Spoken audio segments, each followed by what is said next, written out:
다 같이 기도하겠습니다. 주님 감사합니다. 참 귀한 이 절기에 다시 한번 저희가 무엇이 나를 즐겁게 했는지, 무엇이 나를 슬프게 했는지 우리 자신을 다시 한번 점검케 하시고 확인케 하시고 또다시 주님 앞에 우리의 삶의 기준을 정할 수 있도록 이 기회를 허락해 주심을 감사드립니다.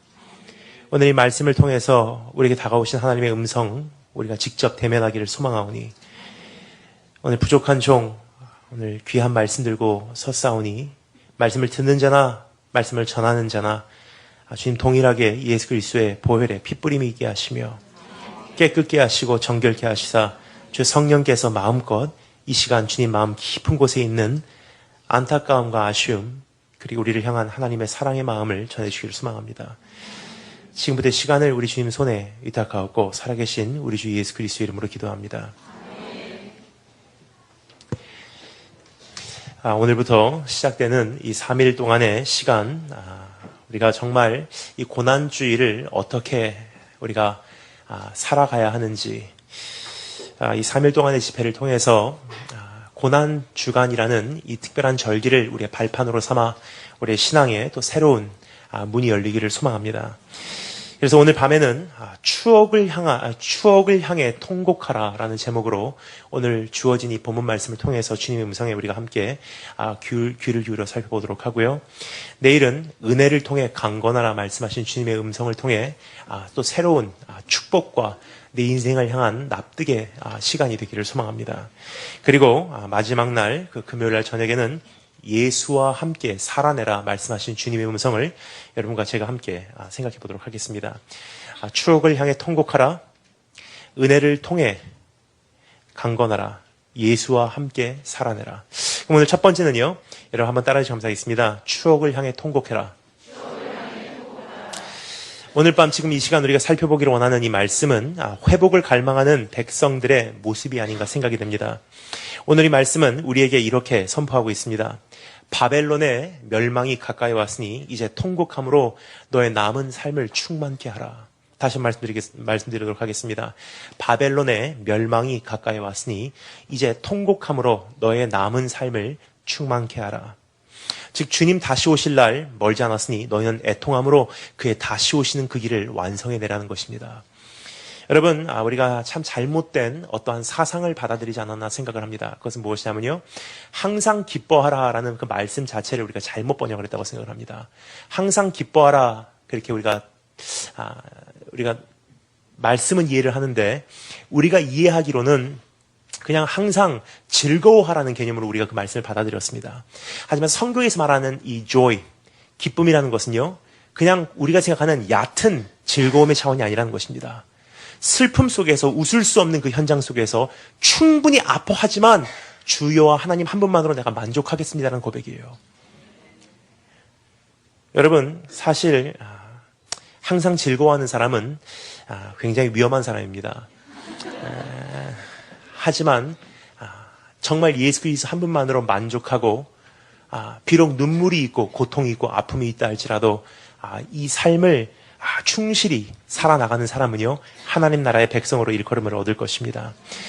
그래서 오늘 이 시간 통곡에 대해서 우리에게 말씀하신 주님의 음성 우리가 함께 들으며 고난주의를 우리 한번 주님 앞에서 우리가 잘 끝까지 살아내시고 새로운 삶의 내 삶이 새로운 토대에 이렇게 설립되신 축복이 있을 주님을 축원합니다.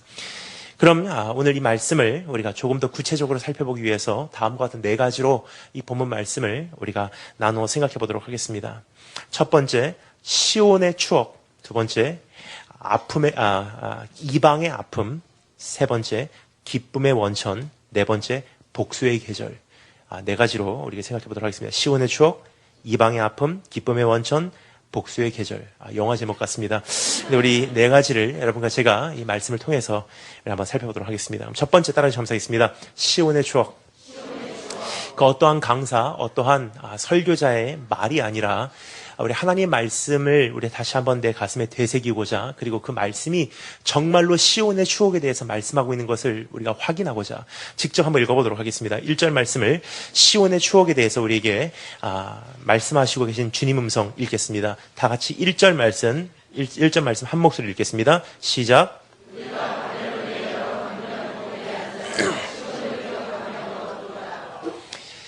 여기서 참 중요한 한 단어가 등장합니다. 기억하며 울었다라는 단어입니다. 여러분, 즉 통곡할 수밖에 없었던 그 이유는요, 바로 그 추억이 떠올라서라고 오늘 성경은 우리에게 말해주고 있습니다. 오늘 이 말씀을 통해서 우리에게 주시고 계신 하나님의 마음은 바로 이러한 것이 아닌가 생각이 됩니다. 성도의 눈물은 하나님의 나라를 이 땅에 등장시킬 왕국의 씨앗이라는 것입니다. 즉, 우리가 얼만큼 이 땅을 살아가면서, 이 시대를 살아가면서, 이 사회 속에서 살아가면서 하나님 나라를 갈망하고 주님 나라를 이루기 위해 노력하고 주님 나라가 완성되기 위해 우리가 애통하고 통곡하고 눈물을 흘리냐에 따라서 하나님 나라가 얼만큼 전진되냐가 정해진다는 것입니다. 여러분, 눈물로 인해 우리가 변하기 때문입니다. 애통함으로 인해 주님의 나라는 회복되기 때문입니다. 통곡함으로 인해 주님의 역사는 완성되기 때문입니다. 그래서 우리 한번 조금 더 깊이 이 말씀을 나눠보도록 하겠습니다. 여러분, 태초부터 지금까지 주님의 나라의 역사를 보면요, 그의 백성들이 얼마만큼 통곡하냐 하였느냐에 따라서 하나님의 나라가 진보냐 퇴보냐가 정해졌어요. 그래서 여러분, 절대로 주님께서는요, 눈물을 흘리지 말아라, 항상 즐거워하라고 말씀하시는 분이 아니세요. 성경이 뭐라고 말하고 있죠? 애통하는 자는 복이 있대요. 왜냐? 천국이 저희 것이기 때문에. 여러분, 주님의 백성들의 눈물로 지금까지 주님의 나라의 역사는 전개되어 왔습니다. 예를 들어서 모세와 이스라엘을 한번 생각해보면 그러한 가장 적합한 예가 되지 않을까 싶습니다. 포로된 애굽 땅에서 약속의 땅인 가나안으로의 새로운 출발을 주님께서 이제 준비하시며 모세라는 종을 이렇게 불러내시는 것을 우리가 볼 수가 있습니다. 하나님께서 모세를 만났을 때는요, 그 불꽃 떨기에 나타나신 그 하나님은 이제 이스라엘 민족을 이제는 구원하시기로 작정하신 가장 첫 번째 걸음을 내디디신 하나님이세요. 그 하나님께서 그 모세에게 뭐라고 말씀하십니까? 이제 가라, 이스라엘 자손의 부르짖음이, 다른 말로 울음이, 애통함이, 통곡함이, 애곡함이 내게 달하고 애굽 사람이 그들을 괴롭히는 학대도 내가 보았나니라고 돼 있어요. 즉 어느 정도의 그 통곡함의 양이 차니까 하나님께서 움직이시기 시작한다는 사실이에요. 어느 정도의 눈물의 양이 충족이 되니까 하나님께서 일하시기 시작한다는 것입니다. 다른 말로 표현하겠습니다. 우리가 얼만큼 통곡하느냐에 따라서 하나님 나라가 이 땅에 얼만큼 진행되느냐가 정해지고요, 우리가 얼만큼 눈물로 씨앗을 뿌리냐에 따라서 하나님 나라가 얼만큼 견고히 세워지냐가 정해진다는 것입니다. 예수님과 그 나라의 비유를 보아도 그렇지 않나 생각을 합니다. 여러분, 예수님의 모습을 통해 우리는 눈물의 열매를 목격할 수 있지 않나 생각을 합니다. 예수님께서 잡히시는 그날 밤 어디서 기도하고 계셨죠? 겟세마네 언덕이에요. 여러분, 겟세마네라는 곳에 가보신 분들은 아실 것입니다.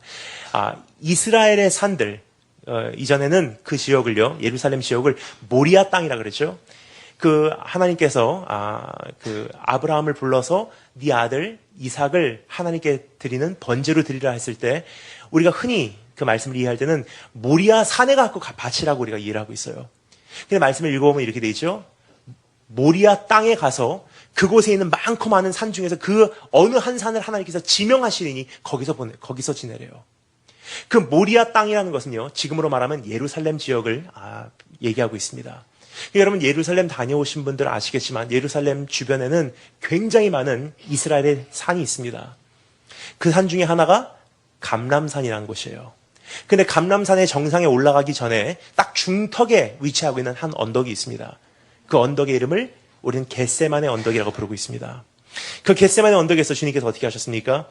물과 땀과 피를 다 쏟아내시며 우리 주님께서는 그날 밤 하나님 나라의 회복을 위한 가장 중요한 단계였던 십자가를 놓고서 기도하시기 시작했다는 것입니다. 겟세마네 동산에서 눈물로 그 나라의 길을 예비하셨다는 사실입니다. 그 겟세마네 언덕의 정상은 감람산이라는 사실을 여러분 기억하시기 바랍니다. 즉 마지막 날 하늘에서 내려오는 12,000 스타디아나 되는 예루살렘과 이 땅의 예루살렘이 결국 결합할 접촉점이었던 감람산에서 우리 주님께서는 눈물로 씨앗을 뿌렸다는 사실이에요. 다시 한번 말씀드리겠습니다. 어디서 어떻게 눈물의 씨앗을 뿌리냐에 따라서 하나님 나라가 어떻게 열매 맺혀지냐가 정해진다는 사실이에요. 여러분, 오늘도 주님께서는 성도의 눈물을 들어 쓰십니다. 하나님께서는 오늘도 주의 백성의 눈물로 그분의 나라를 심어 가신다는 사실을 여러분 기억하시길 원합니다. 눈물 없이는 주님의 역사를 결코 보지 못할 것입니다. 주님의 전적인 역사하심이 없이는 주님의 나라는 세워지지 않을 것입니다. 그래서 오늘 주님께서 우리에게 말씀하십니다. 통곡하라. 여러분, 혹시 나에게 그러한 눈물이 허락되었다면 오늘 주님께 감사드리신 축복이시기 바랍니다. 가장 행복했을 때를 생각해 보잖아요. 하나님 전에 나와서 한없이 울었을 때가 사실 그 당시에는 힘들었는데 지금 돌아보니까 가장 행복했을 때예요. 시편 126편, 우리가 너무나 잘 아는 말씀이죠. 5절부터 6절 말씀에 이런 말씀이 있습니다. 눈물을 흘리며 씨를 뿌리는 자는 기쁨으로 거두리로다. 울며 씨를 뿌리러 나가는 자는 반드시 기쁨으로 그 곡식 단을 가지고 돌아오리로다. 여러분, 저도 그렇습니다. 저희 어머니의 눈물의 기도 없이는 오늘 제가 한 사람의 선교사로 세워질 수 없었고요. 제가 한 사람의 선교사로 세워짐으로 하나님 나라가 조금이나마 저를 통해서 지금 펼쳐지고 있다는 사실이에요. 즉, 저는 하나의 도구일 뿐이지 하나님께서는 어머니의 기도를 통해서 하나님의 나라를 지금 완성해 나간다는 것을 말씀드릴 수 있습니다. 그래서 여러분, 특별히 오늘 많은 자녀들이 이렇게 왔는데요. 우리 주님의 우리 그 아들, 딸들 앞자리에 와서 참 좋습니다. 참 희한한 교회입니다. 교회 구조가요. 이렇게 돼 있어요. 그래서 좀 익숙하지는 않습니다. 모스크에서 말씀을 전하고 있는 느낌입니다. 자매님들, 형제님들 다 이렇게 섞여 있는데요. 오늘 앞자리에 우리 학생들이 와 있는데 참 귀하다고 생각합니다. 특별히 교복 입고 학교 마치자마자 또 이 자리를 사모해서 이렇게 와 있는 모습을 보면 참 감사하다고 생각을 해요. 그런데 특별히 우리 자녀들을 위해서 우리 부모님들이 할 수 있는 것이 저는 한 가지밖에 없다고 생각해요. 최근에 부산에 있는 어느 초등학교를 다녀왔어요. 부산에 사는 최상 몇 퍼센트 되시는 그 분들이 자녀들을 보내는 특급 대안학교입니다. 이 대안학교는 기독교 대안학교예요. 그 아이들 정말 신앙인으로 이렇게 세우기 위한 그러한 대안학교예요. 4월에 개교를 했습니다. 시작된 지 정말 2주일도 되지 않는 학교예요. 거기에 가서 이제 처음으로 이제 그 학교를 이제 개교하고 제가 이제 개교 1일 부흥회를 인도하게 되었습니다. 말씀을 마친 다음에 부모님들이 나와서 이렇게 물어보시더라고요. 어머니께서 어떻게 하셨길래 선교사님이 이러한 사역을 하게 되었습니까? 전 그분들에게도 이렇게 말씀을 드렸고요. 오늘 여러분께도 꼭 나누고 싶은 한 가지가 있습니다. 그것은 무엇이냐면요. 저희 어머니 돌아보면 물론 그 당시였고 살아가기에 바쁘셨던지라 또 아버지하고의 결혼 생활이 굉장히 만만치 않았던지라 뭐 자녀 교육 세미나 무슨 여성 기도 모임 다니신 적 없습니다. 근데 한 가지 했어요. 정말로 숨막히는 저희 아버지하고의 결혼 생활 속에서 하나님 앞에 몸부림치기 시작한 거예요. 근데 여러분, 일본에는 이런 말이 있습니다. 고와 오야노 우시로스가 더 밑에 솟아. 무슨 뜻이냐면요. 자녀들은 부모의 뒷모습 보고 자란대요. 만약에 저희 어머니께서요, 저를 얼굴과 얼굴을 맞대고 이렇게 살아 저렇게 살아 했으면요, 아마 그렇게 못 살았을 것입니다. 근데 어머니께서 교회를 데리고 가셔서 하나님께 매달리는 뒷모습을 저에게 보여주셨기에 어렸을 때 제 안에 정리가 돼버렸어요. 하나님은 저렇게 믿는 거구나. 하나님은 저렇게 섬기는 거구나. 하나님은 타협이 안 되시는 분이시구나. 여러분, 특별히 부모님께서 우리 자녀들을 위해서 할 수 있는 것이 한 가지 있다고 생각합니다. 그 자녀를 위해서 통곡하시고 그 자녀 보는 앞에서 주님께 통곡하며 매달리는 그 모습이 내 안에서 절대로 사라지지 않기를 주님으로 축원합니다. 여러분, 그런데 중요한 것이 또 한 가지 있습니다. 그것은 무엇이냐면요. 무엇을 위해 통곡하냐가 참 너무나 중요합니다. 그래서 우리 조금 더 구체적으로 그것에 대해서 생각해 보도록 하겠습니다. 즉 그들의 눈물의 내용, 오늘 여기 강가에 앉아서 울고 있었던 이스라엘 민족의 눈물의 내용은 도대체 무엇이었냐라는 질문입니다. 그 답은요, 1절, 2절을 통해 우리가 알 수가 있는데 그것은 한마디로 시온의 추억이라고 이렇게 제가 정리하는 것이 정확하지 않나 생각이 됩니다. 이스라엘 민족이 먼 이방 나라 바벨론 그 나라로 포로로 끌려가 그들은 강변에서 체류하게 되었습니다. 여러분 지금 우리가 생각할 때는 그 강변 그러면요 굉장히 그 집값이 비싼 곳이 강변이에요. 그 당시만 해도요 포로 생활했던 사람들이 누렸던 곳이 강변 생활입니다. 그 강변에 앉아서 그들은 본향인 시온의 추억을 되새길 때 그 강물과 같이 그들의 눈물도 끊임없이 흘려내렸던 것을 우리가 볼 수가 있습니다. 시온의 추억이란 주님의 약속의 땅에 거하였던 순간순간들이요. 시온의 추억이란 주님의 임재가 나와 함께 한때 동행했었던 그날의 추억이요. 시온의 추억이란 주님께서 나에게 허락하신 그의 소유하신 백성으로서의 신분과 권세를 내가 충분히 살아냈었던 과거의 현실이에요. 이스라엘 민족이 그것을 기억하고 울었다는 것은요. 참 그립다는 거예요. 내가 한때 하나님의 백성이었지. 주님께서 나와 함께 영광으로 임했었지. 정말 하나님의 선민으로서의 선택받았다는 그 자부심이 있었었지. 그러한 추억이 되살아날 때 내가 지금 놓여져 있는 자리는 분명 나의 본향이 아니요. 내가 처해 있는 현실은 주님의 영광이 이미 떠난 지가 오래된 현실이요. 내가 살아가고 있는 삶은 본래 나의 모습이 아니라는 사실을 그들은 깨달았던 것입니다. 여러분, 그 현실을요, 되새기면 우리는 통곡할 수밖에 없어요. 그때를 우리가 다시 한번 기억하면요, 우리는 애통할 수밖에 없습니다. 그리고 우리는 그분을 기억하면요, 눈물의 삶을 우리는 선택할 수밖에 없다는 것입니다. 그래서 오늘 이 고난의 절기를 우리가 맞이해서 한 가지 주님께서 요구하시는 그 음성을 듣기를 원합니다. 너하고 나하고 어떤 관계였는지 기억하니? 정말 우리가 처음에 연합했을 때, 네가 나의 눈동자만 바라봤을 때 너 그때 어떤 느낌인지 기억하니? 나는 기억한다. 네가 정말 나만을 위해서 존재한다고 나를 사랑한다고 부르셨을 때 그 느낌이 어떤 느낌인지 기억하니?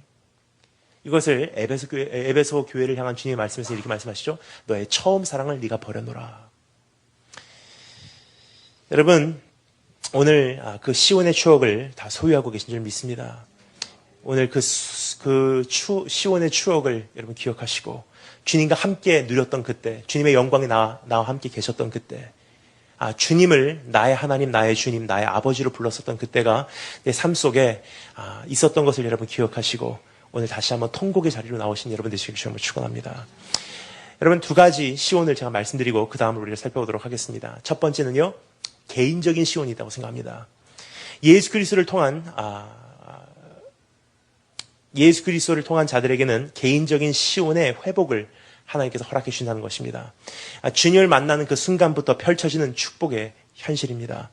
주님의 언약을 소유한 그 사람들이 확신을 가지고 담대하게 살아가는 그 삶의 형태를 성경에서는 시온의 영광이라고 표현을 하고 있어요. 하나님의 선민으로서, 내가 축복받은 백성으로서 하나님과 나와 함께 하시다는 임마누엘의 확신을 가지고 살아가는 그 현실이 시온의 현실이에요. 근데 시온이 이미 나에게는요, 멀리 갔다는 것은 무엇입니까? 삶을 살아가면서도 정말 하나님 나와 함께 계실까? 이 세상을 살아가면서도 정말 하나님께서 나와 함께 지금 싸우고 계신 것일까? 주님께서 나와 함께 영광으로 임하신 것일까? 만일 그런 확신이 없으시다면요, 시온이 내 안에서 지금 희미해져 가거나 아니면 상실되어 간다는 사실 여러분 기억하시기 바랍니다. 여러분, 어떤 분이 저에게 이렇게 말씀하시더라고요. 처음에 제가 8년 전에 이 사역을 시작했을 때 그분께서 이렇게 말씀하세요. 다니엘 김 선교사는 저를 사랑하시는 굉장히 제가 존경하는 어르신입니다. 그분이 이렇게 말씀하십니다. 다니엘 김 선교사는 정말 평생 변질되지 않고 끝까지 달려가기를 바래. 그런데 저는 그때 들을 때 변질된다는 것과 저와는요 거리가 먼 줄 알았어요. 근데 지난 8년 동안을 지내오면서 제가 치르지 않으면 안 됐던 가장 큰 싸움은요, 이슬람, 공산주의, 어떤 이단들 아니에요. 나 자신과의 싸움이었습니다. 여러분, 사람이 변질되는 것은요, 한순간이더라고요. 한 번 타협하면 그 엄청난 수로는 열리게 돼 있어요.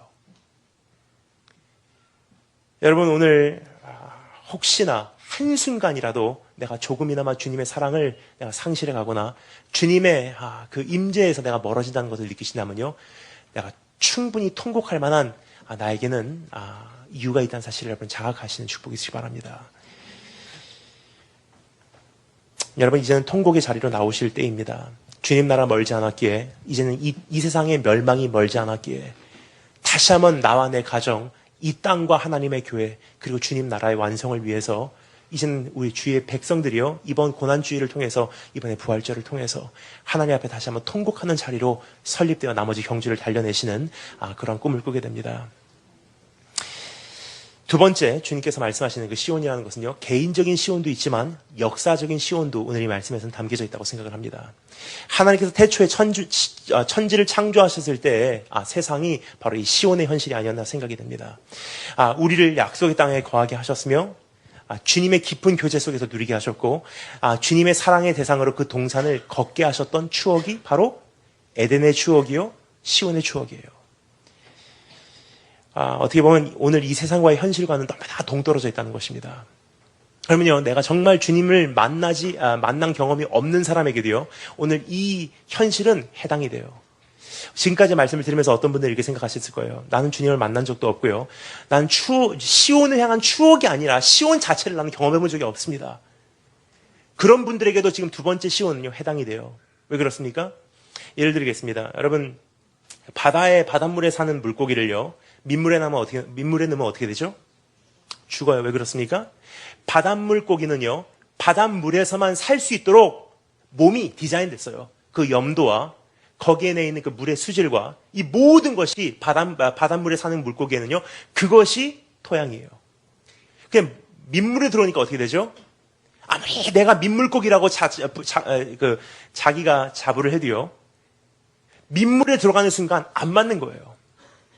예를 들어서 여러분, 우리 모습도 그렇지 않나 생각을 합니다. 내가 어느 날 그 우주복 안 입고 그대로 가서 화성에서 우주선에서 내립니다. 어떻게 될까요?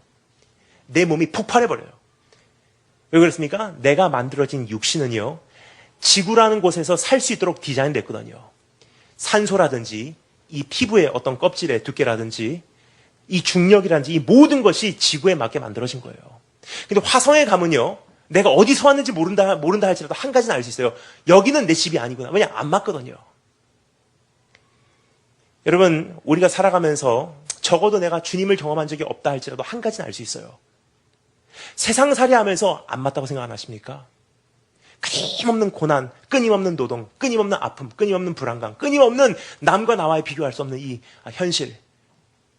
이것을 살아가면서, 이러한 세상을 살아가면서 적어도 한 가지는 알아요. 주님을 찾지 않을지는 모르지만요, 한 가지는 알아요. 여기는 내 집이 아니구나. 그것을 성경이 이렇게 말하고 있습니다. 이 세상 살이 하면서 나그네로 살 수밖에 없는 한 가지 이유가 있대요. 우리가 처음 창조받았을 때 우리가 창조받은 그 토양은 여기가 아니고 에덴이었었어요.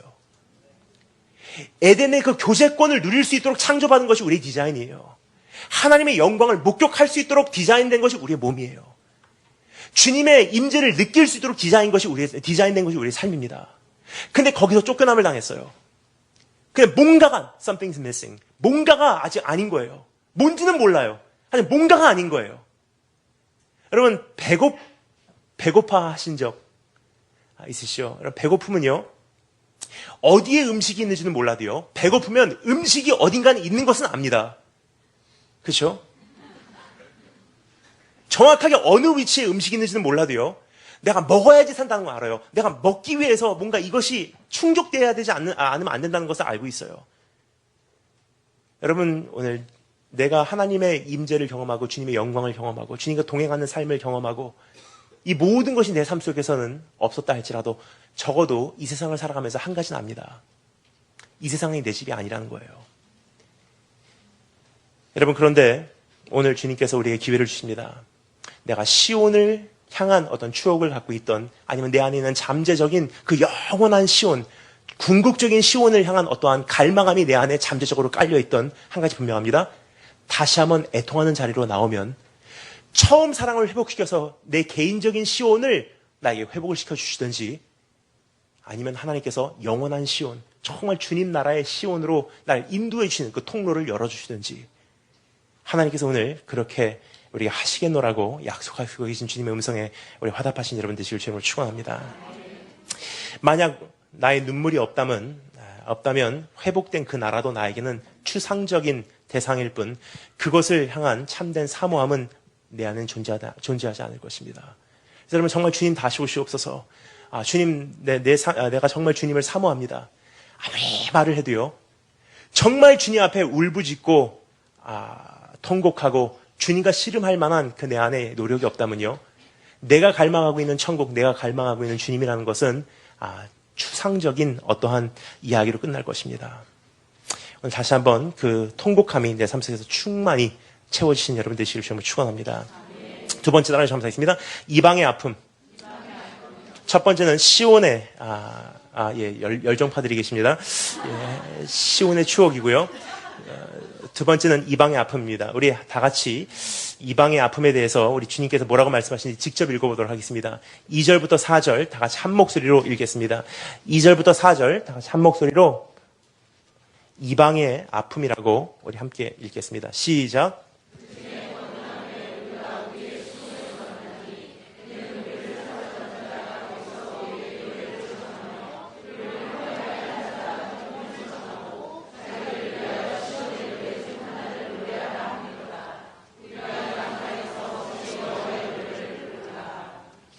아멘. 여러분 이방 생활 해보신 분들 잘 아실 것입니다. 굉장히 그 나그네 생활이라는 것이요 쉽진 않습니다. 이번에 제가 독일에서의 일정을 마치고 돌아왔습니다. 근데 참 저는 그 감사했던 것이 한 가지 있어요. 제가 파리에서 모든 집회를 마치고요. 독일로 향하는 기차 안에서 엄청난 일을 당했습니다. 여러분 저는 저에 대해서 잘 아시는 분들은 이미 아실 거예요. 제가 유튜브 동영상에서 몇 번이나 말씀을 드린 적이 있습니다. 어떤 부분이냐면요. 저는 집도 불확실하고 사무실도 없는 그러한 선교사예요. 제가 가지고 다니는 가방이 제 사무실입니다. 그러니까 던킨 도너츠 가서 제 가방을 펼치면 거기 사무실이 펼쳐져요. 그러니까 어떻게 보면 장막에 임하는 영광과 같은 그런 분위기입니다. 그 스타벅스 가고 제 컴퓨터를 펼치면 거기가 사무실이에요. 그러니까 이동식 사무실입니다. 한 번은 신해산 꼭대기에서 제 컴퓨터를 펼쳤는데 거기가 사무실이 되더라고요. 그런데 제 제자들은 그걸 알아요. 제 가방 안에 뭐가 담겨져 있는지. 제 가방의 내용을 오늘 처음으로 제가 공개를 하도록 하겠습니다. 제가 그토록 가방을 열심히 갖고 다니는 모습을 이미 보신 분들도 계세요. 절대로 이 가방은 저에게는 언약궤와 같아서 제 손에서 놓지 않습니다. 어떤 분들이 이렇게 생각하세요. 왜 이렇게 가방을 들고 다니냐. 여러분 보통 집이 확실히 이렇게 있으신 분들은요. 집에다가 좋은 거 놓고 거기다 금고를 채워버립니다. 사무실이 있으신 분들은요. 사무실로 돌아갈 것이기에 거기다 웬만한 거 다 놓고 다니세요. 그런데 저는요. 양쪽 다 없습니다. 그러니까 저는 제 집과 제 사무실을 한 가방 안에 들고 다녀요. 특별히 중국에 있을 때 그런 습관이 형성이 되지 않았나 싶습니다. 한밤중에 공안이 들이닥칠지도 모른다는 그 불안감 속에 살고 있어요. 오늘 밤 내가 자는 사이에 공안이 들이닥치면 난 뭐를 가지고 도망갈 것인가. 그래서 항상 가방을 준비해놨어요. 이것만 가지면 살아나갈 수 있다. 그 가방 안에 뭐가 담겨져 있었냐면요. 컴퓨터, 아이패드, 전화기 2대. 하나는 한국 안에서 쓴 핸드폰이고요. 또 하나는 월드폰이에요. 심카드만 바꾸면 세계 어디든지 사용할 수 있습니다. 심카드 30개. 일본, 미국, 호주부터 시작해서 심카드 30개, 세계 화폐 30여 개국 화폐가 담겨져 있어요. 밤중에 새벽에 도착을 해도요, 환전을 하지 못해도 한 2박 3일을 살아갈 수 있는 정도의 비용은 항상 현금으로 갖고 다녔어요. 그리고 인터넷 그 핫스팟 제공하는 와이파이 에그, 성경책, 여권, 그리고 지갑, 신용카드 여러 가지가 있겠죠. 그걸 다 가지고 다녔어요. 제가 파리에서 모든 일정을 마치고 탑승하자마자 기차를 탔습니다. 떼제베라 그래서 거기서 bullet train, 그 특급 열차예요. 파리에서부터 프랑크푸르트까지 약 3시간에 뚫어버리는 열차예요. 7시 6분에 제가 탑승을 했습니다. 제 자리에 가서 가방을 내려놓고 큰 짐을 올리고 앉으려고 보니까 없어진 거예요. 그 안에 신분증도 모두 다 담겨져 있는 거예요. 아무것도 없는 채로 어떻게 할까 생각을 하다가 갑자기 이런 생각이 들더라고요. 하나님의 손이 저를 paid me a visit. 하나님의 손이 저를 찾아오셨구나 하는 생각이 들더라고요. 뭐를 하셨는지는 모릅니다.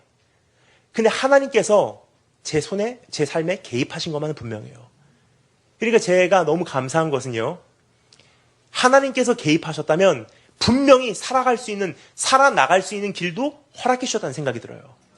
그러니까 그 다음에 드는 생각은요, 뭐를 잃어버렸나가 아니라 뭐를 남겨주셨을까 하는 생각을 하게 됩니다. 제 포켓에 보니까 그 전날 제가 잔돈 받고 포켓에다가 넣어놓은 70유로가 있는 거예요. 저는 여러분 절대로 포켓에다가 어떤 동전이나 지갑이나 그 돈을 안 갖고 다닙니다. 왜냐하면 제 정말 영적 스승, 중학교 1학년 때 저를 처음으로 필리핀으로 데리고 가신 그분이 척추 교정사예요. 그래서 여기다 현금을 가지고 다니면 앉았을 때 척추가 삐뚤어지기 때문에 그때부터 지금까지 제 포켓에 하나 아무것도 안 갖고 다녀요. 근데 그 전날 제가 어느 분께 제가 정말 그분이 너무 감사해서 파리에 있는 동안 저를 너무너무 잘해주셔서 전 그분에게 정말 감사를 표현하고 싶어서 같이 햄버거 먹자고 제가 쏘겠다고 해서 햄버거를 내기 위해서 갔는데 그 100유로짜리를 헐어서 70유로가 다행히도 여기 있는 거예요. 그럼 그 70유로를 가지고 이제 독일까지 들어가서 나머지 모든 유럽 여정을 3주가 더 남았는데 맞춰야 돼요. 어떻게 할까 고민하다가 이렇게 생각했습니다. 이 70유로를 어떻게 잘 사용하는 것이 하나님의 뜻일까?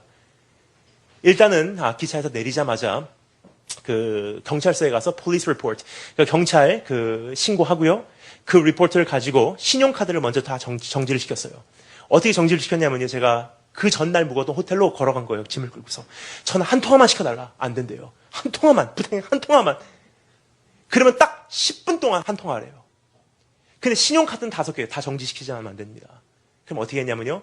어느 신용카드가 가장 능력 있을까 생각을 하다가 제 앞에 있는 아메리칸 익스프레스, 미국에 있는 아메리칸 익스프레스에 전화를 했어요.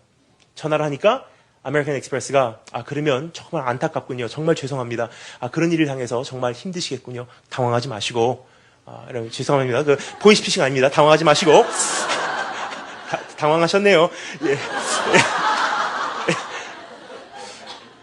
당황하지 마시고 일단 제가 정지시켜드리겠습니다. 해서 신용카드 그 아메리칸 익스프레스가 정지를 시켜준 거예요. 그 너무나 감사한 것은요. 자 여러분 아메리칸 익스프레스 홍보대사는 아닙니다. 그게 뭐라 그러냐면요. 전화를 한 통화밖에 못 쓴다고 하니까 콜렉트 콜로 한 통화밖에 못 쓴다고 하니까 아메리칸 익스프레스가 이렇게 말합니다. 다른 회사에게 우리가 다 전화할 테니 회사명 알려달래요.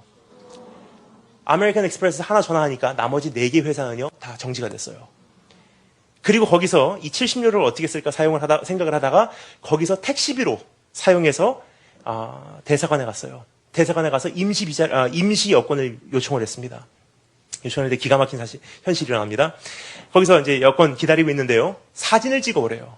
사진 어디냐고 물어보니까 여기서부터 어디로 가래요.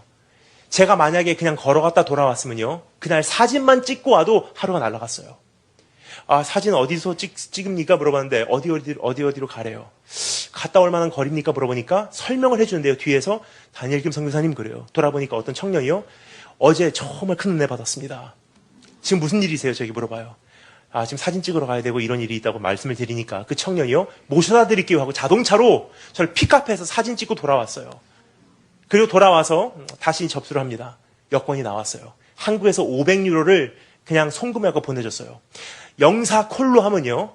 비상시에는 500유로가 실시간으로 돌아오게 돼 있어요. 한국에서 입금을 하면 도착을 하게 돼 있습니다. 여행을 하신 분들은 큰 도움이 될 것입니다. 그 500유로를 가지고 여권을 가졌는데 전화할 방법이 없는 거예요. 어떻게 할까 고민하고 있는데 영사관 직원에게 물어봤어요. 혹시 전화기를 저에게 대여해 줄 수 있습니까? 그분이 열심히 알아보십니다. 그러니 결국은 안 된대요. 어떻게 할까 하는 순간 뒤에서 다니엘 김 선교사님 돌아보니까 어떤 분께서 제 전화 가지고 가세요 하고 심카드를 뽑아서 주시더라고요. 누구세요? 그러니까 어제 큰 은혜 받았습니다. 또 다른 분이세요. 여권, 송금하고 들어온 돈, 전화기까지 가지고요. 나머지 잔돈을 가지고 제가 다시 역으로 돌아갔어요.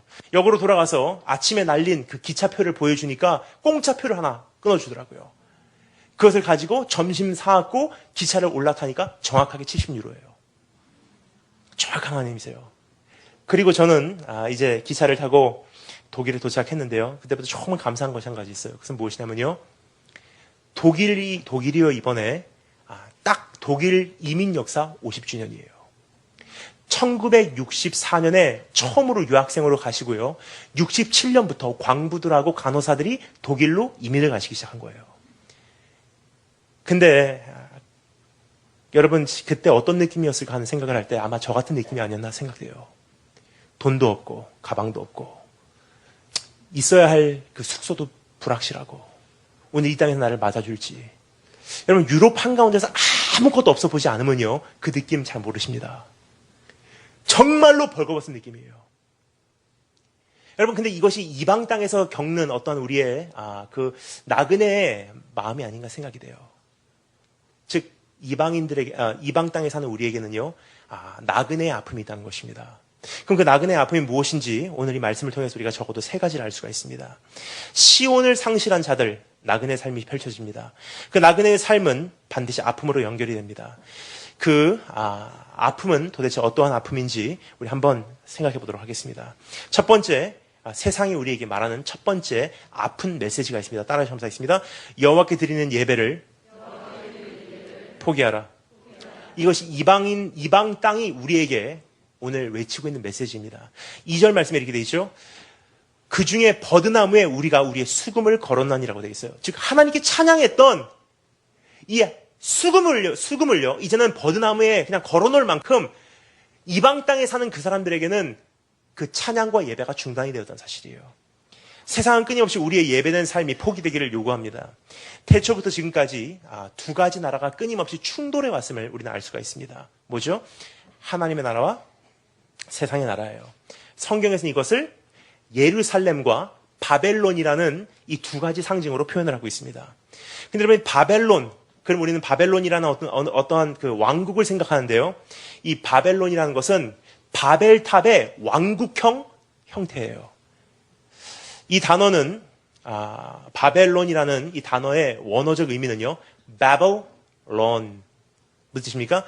혼란함, 미혹해함, 혼란케함이라는 뜻이에요. 이것은 바벨탑 사건의 왕국형 실상이라고 표현하는 것이 가장 정확하다고 생각을 합니다. 여러분 바벨탑의 가장 큰 문제가 뭐였을까요? 바벨탑 사건의 교만? 아니에요. 그 교만이 문제지만 교만의 어떠한 특수성 교만이었어요. 뭐죠? 인권이에요, 인권.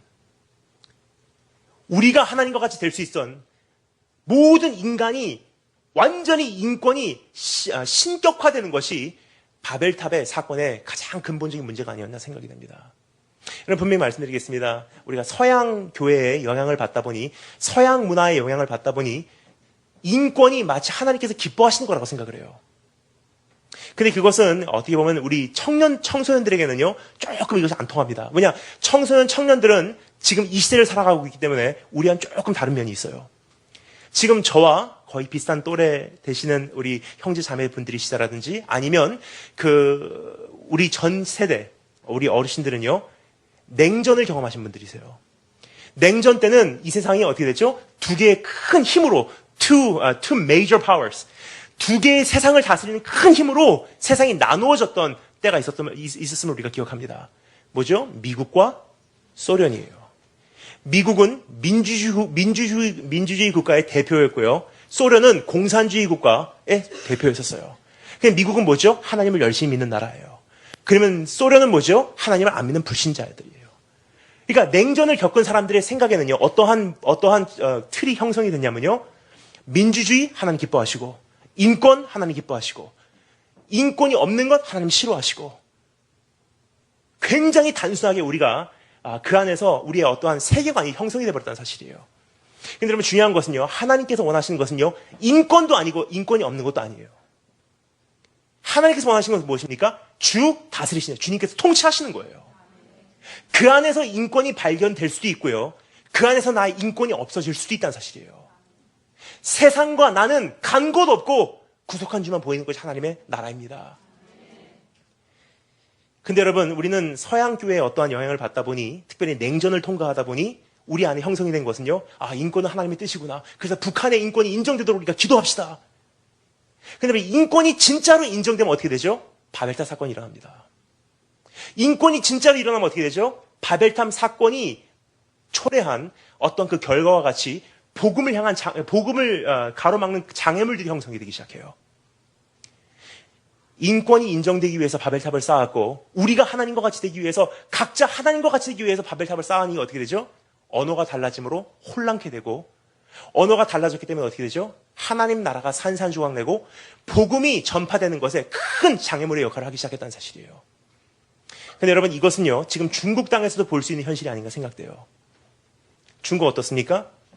공산주의. 가장 특징이 뭐죠? 인권 없애버렸어요. 근데 우리가 지금 대한민국 땅에 사는 우리가 기도할 때 뭐라 그러죠? 하나님, 중국 땅이 빨리 공산주의가 무너져서 인권이 인정되고 정말 티벳도 독립하고 우르무치도 독립하고 대만도 완전히 독립해버리고 정말 하나님의 나라가 중국 땅에 이루어짐으로 우리가 마음껏 복음 전할 수 있는 그날이 오기를 소망합니다. 그렇게 기도하면요, 성도님들이 이렇게 얘기하죠. 아멘. 근데 여러분, 한 가지 여쭤보겠습니다. 중국의 공산주의가 오늘 당장에 무너져 내리면 어떻게 될까요? 인권이 인정되면요, 중국에 있는 쉬운 역의 소수민족이 인권이 다 인정된다는 뜻이에요. 그럼 소수민족 어떻게 되죠? 우리 독립시켜달라고 다 일어나기 시작해요. 그러면 지금은 중국 베이징에 입국할 때 중국 비자 하나로 입국을 해요. 그럼 중국 전체를 다니면서 마음껏 복음을 전할 수 있습니다. 하지만 인권이 인정되면 어떻게 되죠? 티벳, 우르무치, 마카오, 홍콩, 대만 다 뿔뿔이 나눠져요. 그러면 여러분, 국경선 넘을 때마다 선교사들은 비자 재발급 받아야 돼요. 여기 통과하기 위해서 비자, 여기 통과하기 위해서 비자. 그럼 복음의 왕래가 빨라질까요? 늦춰질까요?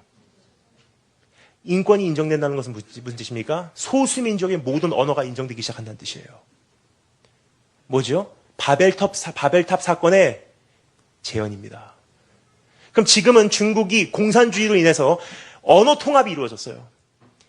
그럼 언어 통합 때문에 지금은 중국 선교사가요, 부통화, 만다린 하나만 배워도 중국 전체에게 복음을 전할 수 있습니다. 근데 만약에 인권이 인정되면 어떻게 되죠? 선교사가 복음 전하기 위해서 수백 개의 언어를 다시 배우지 않으면요, 복음 전파도 힘들게 된다는 거예요. 하나님의 나라의 왕래가 빨라질까요? 늦어질까요?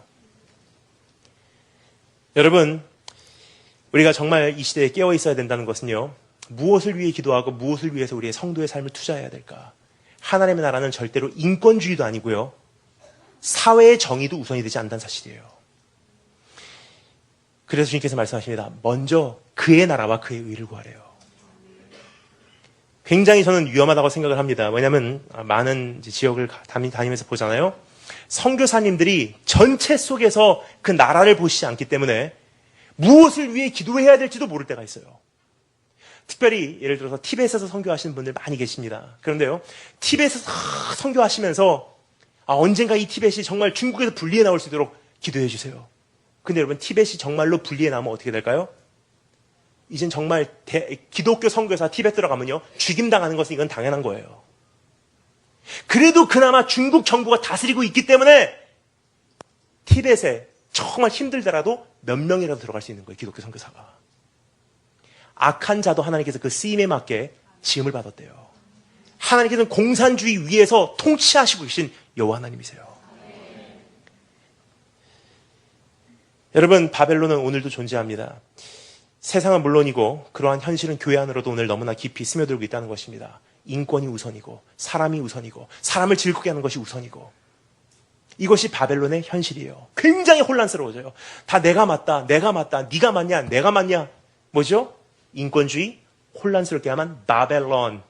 이것이 교회의 오늘 모습이 아닌가 생각이 됩니다. A.W. 토저라고 하는 우리 유명한 신학 작가죠. 그분이 오늘 안의 교회의 바벨론의 현실에 대해서 이렇게 정리한 것을요, 몇 가지 있지만 제가 3가지만 대표적으로 정리해드리도록 하겠습니다. 첫 번째, 오늘의 바벨론의 현실, 교회 안에서 목격할 수 있는 것, 제일 첫 번째는요, 연애, 오락적 신앙이 지금 우리들의 모습의 가장 큰 문제라고 지적을 하고 있습니다. 무슨 뜻입니까? 하나님께서 무엇을 기뻐하실까가 아니고 나를 하나님께서 기뻐하시는 그 기쁨의 어떠한 잣대로 삼아요. 내가 기뻐하면 하나님께서 기뻐하시겠지. 나를 즐겁게 하는 것이 어떻게 보면 교회의 주된 목적으로 지금 진행되고 있다는 것입니다. 이것은 하나님께서 뜻하시는 것이 아니라 어떻게 보면 인본주의적 그러한 사상이 교회 안으로 침략해온 그런 모습이 아닌가 생각이 됩니다. 두 번째는 어떤 모습이 있죠? 과거형 신앙으로 지금 수많은 교회가 진행되어 가고 있다는 것입니다. 어제의 힘으로 내일을 맞이하고 이제까지의 노하우로 하나님의 나라를 완성시키려고 하는 그러한 경향이 있지 않나 생각합니다. 하나님의 영광이 떠났음에도 불구하고 어제까지의 은혜로 이제부터의 삶을 맞이하려고 하는 무지함과 교만, 그러한 경향이 있는 것이 우리의 모습이 아닌가 다시 한번 점검하시는 축복이 있을 줄 축원합니다. 세 번째는요, 안정성 신앙이 있습니다. 그것은 무엇이냐면 평안함을 추구하는 무지함. 여러분 자유인과 노예의 차이가 뭐죠? 자유인과 노예. 여러분 제가 노예가 돼본 적이 있어서 그 느낌을 압니다. 사관학교의 생도는요, 여러분 노예입니다. 사관학교의 생도 생활은 이것은 자유인이 아니에요. 뭐를 먹어야 될지, 무슨 옷을 입어야 될지, 어떻게 행동해야 될지 다 학교에서 이야기해줘요. 예를 들겠습니다. 아침에 딱 눈을 뜨면요, 따따따따라 나팔로 불고 일으키잖아요. 노예 생활 같이 이제 일어날 때다 가르쳐줘요. 다 눈 비비고 일어나면요, 아침에 아나운스멘트가 나와요. Attention to the orders. Attention to the orders. All cadets are reminded that uniform on campus is duty. 뭐냐면요, 모든 생도들은 들어라. 모든 생도들은 들어라. 오늘 학교에서 허용한 생도들의 제복은 듀티라는 유니폼이다. 그럼 다 그거 입고 나타나는 거예요. 오후에 좀 날씨가 춥게 됐어요. 그래서 사람들이 개성이 있기 때문에 어떤 사람은 잠바 입고 어떤 사람은 그냥 반팔로 돌아다니고 싶은데 갑자기 아나운스멘트가 나와요. 아침까지는 그 유니폼인데 점심에 Attention to the orders. Attention to the orders. All cadets are reminded that uniform on campus is duty with field jacket. 그 위에 잠바 입으래요. 싫어도 잠바 입고 다니는 거예요. 잠바 벗고 더워서 벗고 다니다가 잡히면 벌 받는 거예요. 근데 여러분, 저는 그런 생활을 하면서 한 가지 본 게 있습니다. 그러한 생활을 하면요, 한 가지 제 안에서 상실돼 가는 게 있어요. 뭐냐, 볼런티어 정신을 상실해 가요. 헌신이라는 것이 없습니다. 뭐냐, 안 혼날 때까지만 하면 되는 거거든요. 벌 안 당하기까지만 하면 되거든요. 이것이 노예와 자유인의 가장 큰 차이가 아닌가 생각이 됩니다. 자유인은 생명을 버리면서 이상과 사상을 위해 희생하지만 노예는 조금 더 나은 편안함을 위해 생명을 유지하려고 몸부림친다는 것입니다. 여러분, 우리가 만일 오늘의 삶에서 벗어나기 힘들어서 주님 여기까지만 하겠습니다. 거기까지 내가 통하지 않겠습니다. 거기까지 내가 통곡하지 않겠습니다. 하나님 이 정도만 유지해 주세요. 뭐죠? 이미 노예란 뜻이에요. 나에겐 어떤 보응이 없다 할지라도 어떤 이상을 위해서, 어떠한 신앙을 위해서, 어떤 목적을 위해서 내 생명을 던져서 내 생명을 불편함에 던질 만한 내 안에 노력이 없다면요, 난 이미 노예란 뜻입니다. 하지만 여러분, 두 번째 나라가 존재합니다. 뭐죠? 예루살렘이라고 말씀드렸어요. 예루살렘은 무엇입니까? 예루샬라임. 무슨 뜻입니까? 위에서 내려오는 샬롬, 위에서 내려오는 평안이라는 뜻이에요. 이 평안은 무엇입니까? 평안이라는 것을 우리가 생각하면 전쟁 안 하는 평화를 생각합니다. 성경에서 말하는 이 평안이라는 샬롬이라는 것은요, 공의 혹은 온전한 균형을 말해요. 바벨론과 완전히 대조적인 그림이 아닌가 생각됩니다. 바벨론은 혼란, 예루살렘은 균형. 바벨론은 완전히 혼미케 됨, 예루살렘은 완전히 질서가 유지됨. 예루살렘의 특징은 인권이 우선이 아니라 하나님의 통치하심이 아닌가 생각됩니다. 그 안에 백성들이 참된 자유함을 경험하게 된다는 것입니다. 이 나라는 하나님의 통치하심을 유지되며 그 통치자를 예배하는 백성들의 현실이 위에서 내려오는 균형과 공의와 평안과 자유를 경험하게 된다는 것입니다. 여러분, 이 두 나라는요, 바벨론과 예루살렘은요, 태초부터 지금까지 유지되어 왔어요. 그리고 지금도 교회 안에서도요, 바벨론과 예루살렘의 현실은 유지되고 있다는 것입니다. 여기까지 말씀드리면 어떤 분들이 이렇게 생각하십니다. 자, 그러면 지금 우리는 어디에 속한 사람입니까? 아까 말씀드렸죠? 이 바벨론의 현실은요, 세상과 교회가 아니에요. 교회 안에서 바벨론의 현실과 하나님의 나라의 현실이 공존하고 있다는 사실이에요. 근데 이 바벨론의 현실은 우리에게 끊임없이 침투해 들어오면서 이렇게 말합니다. 예배를 중단해. 네 자신을 즐겁게 해. 뭐죠? 우리가 시온을 상실한 이방인으로서의 현실을 나로 하여금 교회 안에서도 겪게 하는 원인이 된다는 사실이에요. 우리가 통곡해야 되는 이유가 있습니다. 그것은 무엇이냐면요, 내가 다시 한번 하나님 앞에서 즐거울 수밖에 없는 그러한 본질을 가지고, 그러한 본능을 가지고 살아갔지만, 내가 나의 의지로 그것을 즐거워하기를 마다하고 다시 한번 통곡 앞에 나온다는 것은요, 바벨론을 마다하고 다시 한번 예루살렘으로 돌아온다는 뜻이에요. 한번 즐거워하기를 내가 거절하겠습니다. 내가 우선되는 것을 거절하겠습니다. 나의 행복을 거절하겠습니다. 내가 맛있는 거 먹는 것을 거절하겠습니다. 내가 조금 더 즐겁게 편안하게 사는 삶을 거절하겠습니다. 왜냐? 거기에 노예였기 때문입니다. 하지만 다시 한번 내가 오늘 통곡함으로 결정함으로 이 바벨론의 끊임없는 이 결박 속에서 내 자신을 파헤쳐버리고 주님 나라가 나에게 부르시는 그 추억을 다시 한번 떠올리며 하나님의 영광의 현실로 내가 몸부림쳐 돌아가도록 하겠습니다. 돌아가는 현실의 통로는 무엇입니까? 통곡함이에요. 여러분, 특별히 교회 안에 능력이 상실되기 시작한 것은요, 프로그램이 이제 없어서 교회가 그 능력을 상실한 게 아니에요. 지금 이 시대를 살아가는 성도 안에서 어떠한 경건의 모습이 사라지기 시작한 것은요, 경건 세미나가 없어서가 아닙니다. 지금 이 시대의 가장 큰 문제가 무엇이냐? 훌륭한 목회자가 없어서가 아니에요. 지금 이 시대의 가장 큰 문제가 무엇이냐면요, 한 사람 한 사람이 이미 바벨론의 노예가 되어버렸어요. 나를 기쁘게 하고, 내 인권을 인정하고, 내 목소리 인정해 주세요. 내 삶을 인정해 주세요. 난 사랑받기에 태어났습니다. 난 이 교회 온 것도 내 자신을 채우기 위해서입니다. 나를 즐겁게 해주세요. 나는 충만히 채워져야 됩니다. 다 나예요. 뭐죠? 바벨론이에요, 아직도. 그러면서 우리는 하나님의 나라의 예루살렘 백성이래요. 그렇지 않습니다. 예루살렘 뭐죠? 하늘에서부터 내려오는 평안이에요. 즉, 나는 어떻게 할 수 없게, 나를 채우지 않아도 괜찮습니다. 하나님, 주님께서 나를 채우시기까지 나는 1대1로 주님 앞에 매달려서 주님과 씨름하겠습니다. 그때까지는 먹지도 않겠고요. 그때까지는 난 입지도 않겠고요. 그때까지는 난 주님 앞에서 씨름할 작정을 하겠습니다. 하나님을 향한 배고픔이 완전히 상실되어 버렸기 때문에 교회가 죽어가는 것이지, 교회 안에 어떤 프로그램이 없어서 교회가 죽어가는 것이 아니라는 사실이에요. 그렇다면 이번 고난주일만은요, 어떤 프로그램 연구하고, 하나님 이제 어떻게 신앙생활을 할까 그 노하우 연구하고, 어떠한 유명한 분들 어떻게 신앙생활했나 그거 노하우 생각하는 것이 아니라, 다시 한번 골방으로 들어가시고, 다시 한번 예수님 붙들고, 다시 한번 새벽을 깨우시고, 다시 한번 내 가슴을 치시고, 내 자녀 내 손으로 죽였습니다. 하나님, 이젠 내 손으로 다시 한번 살려야 되겠으니 내 자녀를 위해서 내가 하나의 미랄이 돼서 땅에 떨어 죽겠습니다. 그 어떤 건 못 물려줘도요, 우리 신앙의 유산은 물려줄 수 있잖아요. 여러분, 저희 어머니 아버지께서 저희 한 가지 참 귀한 말씀을 하셨어요. 뭐라고 말씀하셨냐면요, 너에게는 절대로 100원 하나 안 남겨줘. 언제나 들었던 이야기예요. 그래서 저는 어머니 아버지께 항상 감사한 게 있어요. 뭐냐면요, 아무리 돈이 많아도요, 저에게는 이만큼도 안 주신대요. 그래서 주님께서 저희 어머니 아버지께서 저에게 하셨던 말씀이 있어요. 그런데 한 가지는 내가 너에게 줄 수 있어. 엄마 아빠가 죽는 그날까지 너를 위해서 중보할 테니 네가 하나님 앞에 온전히 서서 믿음의 유산 가지고 사는 거야. 여러분, 사실 우리 부모로서 자녀에게 무엇을 안겨줘야 될까? 이번 고난주의를 통해서요, 다시 한번 부모는 자녀를 위한 통곡의 자리로 돌아가므로, 우리 성도는 교회를 위한 통곡의 자리로 돌아가므로,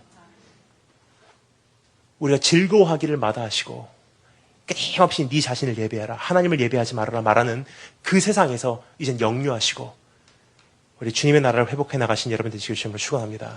두 번째 따라 잠시겠습니다. 세상을 기쁘게 하라.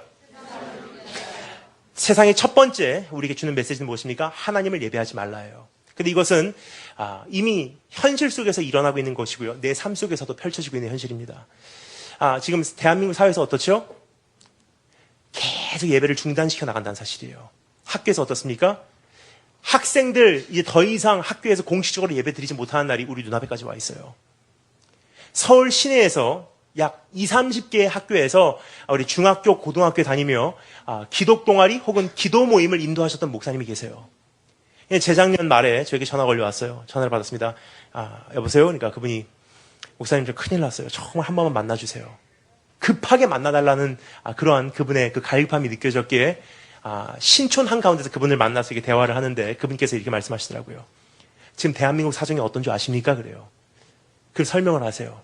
저는 지난 몇 년 동안 학교에 찾아가서 영등포시에 있는 초등학교, 중학교, 고등학교 약 30여 개를 다니면서 학교 앞에서 노방전도해서 아이들 몇 명 모이면 학교 안으로 들어가서 거기서 기독 동아리 만들어주고 거기서 기도 모임을 인도하셨어요. 근데 하루아침에 30여 개 학교 중에서 거의 24개 학교에게 연락이 온 거예요. 그만 오세요. 그리고 학교 정문 앞에서요. 경비 아저씨가 지키고 있어요. 또 전도사님 오실까봐. 여러분 이제는 가면 갈수록 세상은 하나님께 예배를 중단하도록 말해요. 여러분 그러면 이제 성도가 하나님 나 채워주세요. 나 기쁘게 해주세요가 아니에요. 이제 사회적으로 봐도 절대로 예배를 빼앗기지 않기 위해서 통곡할 때고요. 가정적으로 봐도 내 가정 안에서 끊임없이 더 즐거워하고 더 행복해하는 그 모습을 중단하고 이제는 내 가정 안에서 예배 생활을 지키기 위해 통곡할 때고요. 끊임없이 상실돼 가고 있는 변질돼 가고 있는 나의 모습을 하나님 앞에 끝까지 지켜내서 예배자로 세워내기 위해서 내 자신이 즐거워하기를 마다하고 예배할 때라고 생각합니다. 두 번째로 세상이 우리에게 주는 메시지는 무엇입니까? 이제는 세상을 기쁘게 하래요. 예배를 중단시키는 정도의 차원이 아니라 이제는 세상을 기쁘게 하는 세상의 종으로 살라는 것입니다. 여러분 이것이 이방 땅에서 겪는 우리의 서러움이 아닌가 생각돼요. 3절 전반에 보면 이렇게 되어 있죠. 이는 우리를 사로잡은 자가 거기서 우리에게 노래를 청하며 우리를 황폐하게 한 자가 기쁨을 청하고. 즉 세상이 뭐라고요? 하나님께 드렸던 예배를 이제 우리에게 한번 불러봐. 너 한번 불러봐 노래. 너 노래 잘하잖아. 하나님을 어떻게 기쁘게 했으니 그대로 나를 섬겨봐. 여러분 제가 사관학교에 가서 참 재미난 것은 선배들이요, 저에게 여러 가지를 시켜요. 특별히 밥 먹을 때 가면 거의 장기자랑의 식탁이 돼버립니다. 그 분위기가 형성이 되면요, 저절로 그 식탁이 분위기가 장기자랑의 형태로 이렇게 진행이 돼요. 그럼 생도들이 이렇게 앉아 있습니다. 여러분 한번 상상해 주시면 감사하겠습니다. 1학년들은요, 그 식탁에다가 배를 대고 어깨를 뒤로 하고 이 상태로 앉아 있어요. 이게 밥 먹는 자세예요. 소화가 되겠습니까? 저희들 유니폼 잘 모르시죠? 생도들 보면 참 멋있다고 생각하시는 분들이 계세요. 근데 제가 좀 폭로하겠습니다. 오늘 여러 가지를 폭로합니다. 근데 그 중에 하나가요, 생도 유니폼, 여러분 정말 멋있다고 생각하시는데 그 내면이 어떤 모습인지 제가 좀 솔직히 말씀드리도록 하겠습니다. 대한민국 육사는 거기까지는 아닌 것 같아요. 왜냐? 제가 유니폼을 보니까 분명히 아닌 게 확신이 가요. 근데 저희 학교는요, 딱 보면 알아요. 대한민국 육사만 봐도요, 좀 이렇게 난방이 이게 좀 삐져나오고 그렇습니다. 근데 저희 학교 가잖아요? 학교 제복 난방이요, 찢어질 때까지 이렇게 돼 있어요. 그 이유는, 여러분 여성분들 그 가터벨트 아시죠? 그러면 밑에 그 나일론 스타킹하고 위에 그 가터벨트하고 그 멜빵 같은 거를 연결시켜서 그거 양말이 흘러내리지 않도록 위에서 끌어주고 이건 내려오잖아요. 생도 유니폼이 어떻게 생겼냐면요, 위에 난방 그 밑에 부분에다가 그 멜빵 같은 거를 여기다가 이렇게 찝고 양말로 연결시키는 거예요. 그냥 그걸 몇 개씩 하냐면요, 여기서 생도들의 정말 단순한 무지함이 증명이 돼요. 저희들 하는 대화가 뭐냐? 너 오늘 몇 개 했어? 나 오늘 4개 했어. 나 8개 했어. 때로는 심한 생도는요, 여기 8개, 여기 8개예요. 앞뒤로 4개씩, 앞뒤로 4개씩. 그럼 어떻게 되냐면요, 경례를 못 합니다. 이렇게 해요. 팔이 안 올라가니까.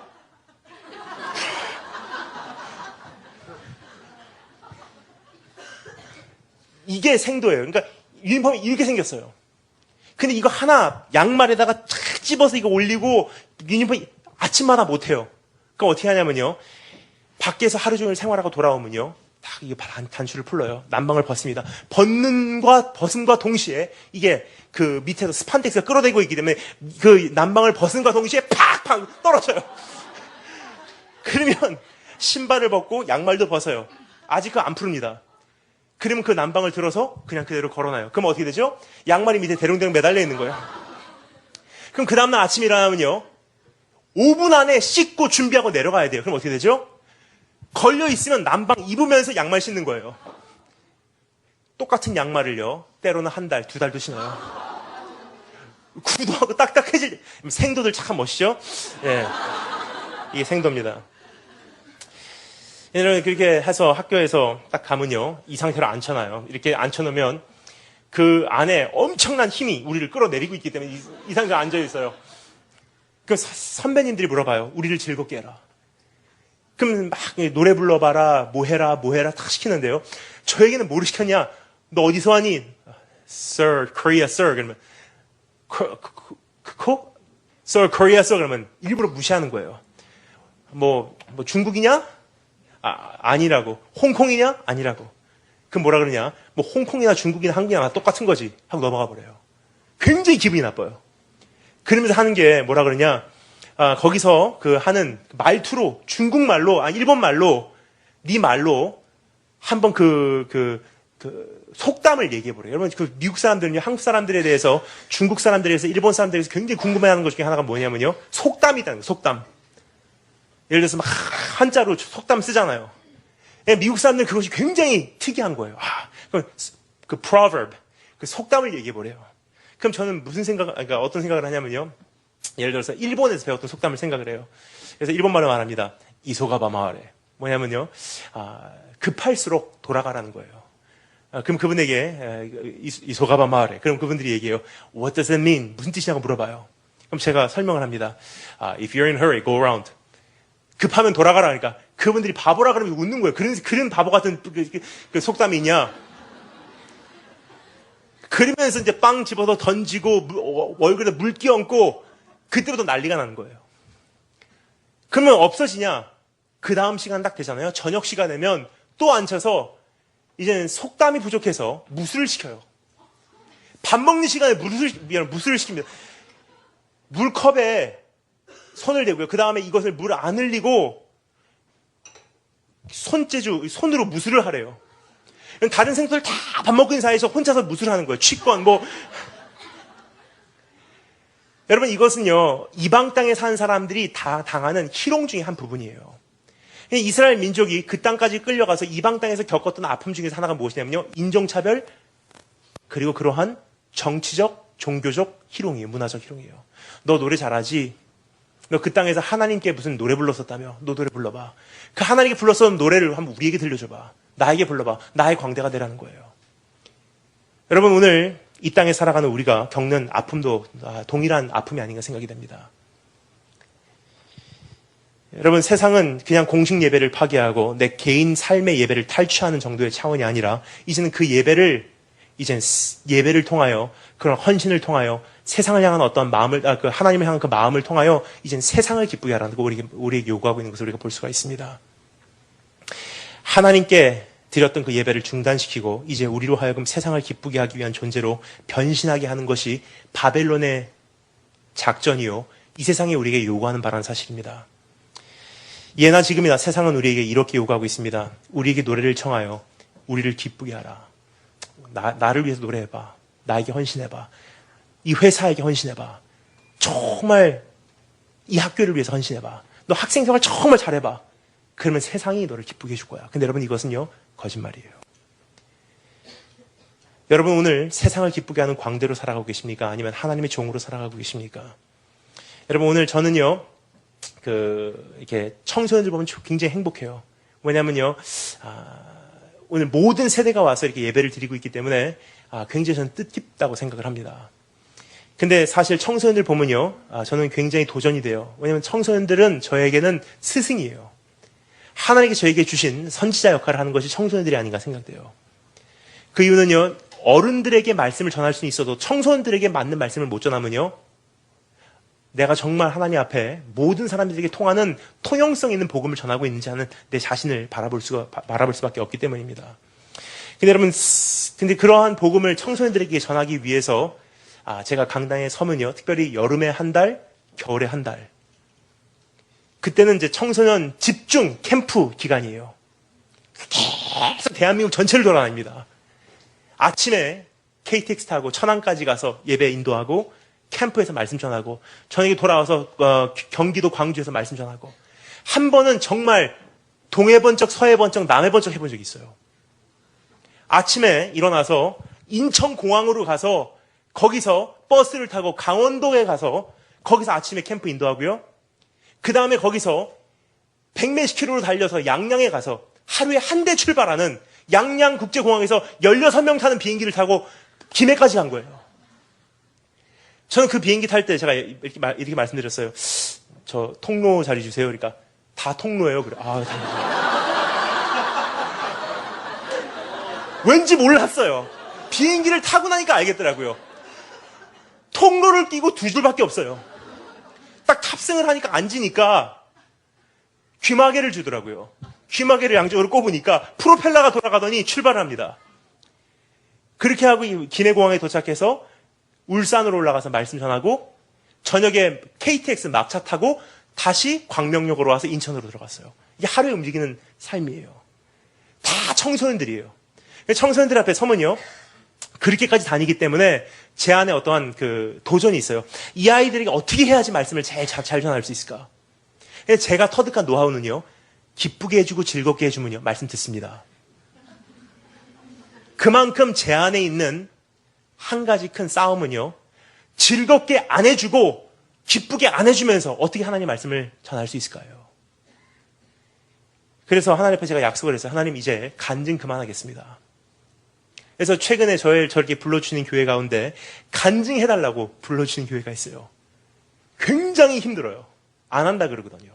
그럼 교회 측에서는 저를 초대해 주셨기 때문에 굉장히 섭섭해하세요. 간증해달라고 불렀는데 괜히 불렀구나.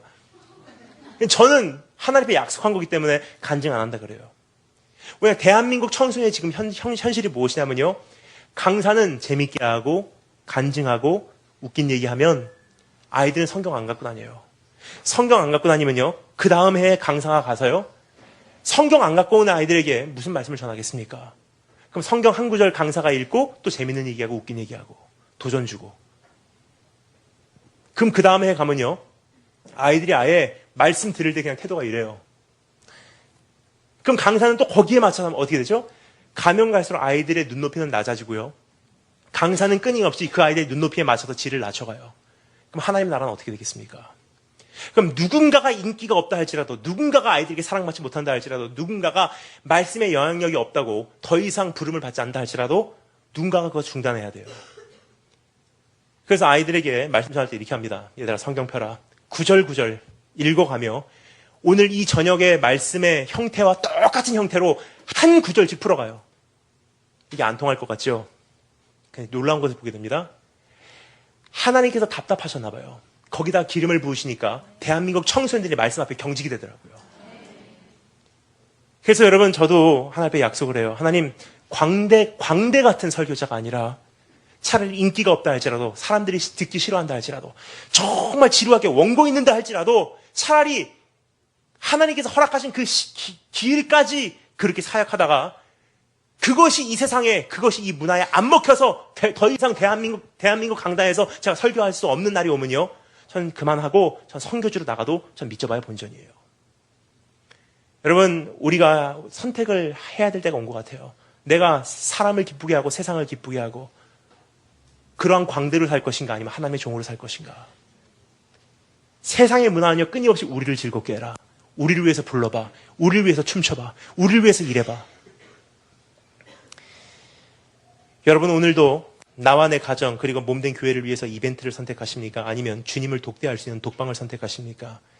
주님을 위한 광대가 세상을 위한 광대가 되기를 원하십니까? 아니면 하나님의 종으로 끝까지 살아가시기를 선택하십니까? 오늘 하나님 앞에서 다시 한번 우리가 그 이방의 아픔을 가지고 우리 주 앞에 결단하신 축복이 있을 줄 축원합니다. 세 번째, 세상이 우리에게 말하는 세 번째 음성입니다. 첫 번째는 예배를 중단하라. 두 번째는 그 예배를 나에게 줘라. 나를 기쁘게 해라. 세 번째는요, 좀 더 구체적으로 말씀드려서 여호와께 드리는 그 예배를 이제는 나에게 바치라는 거예요.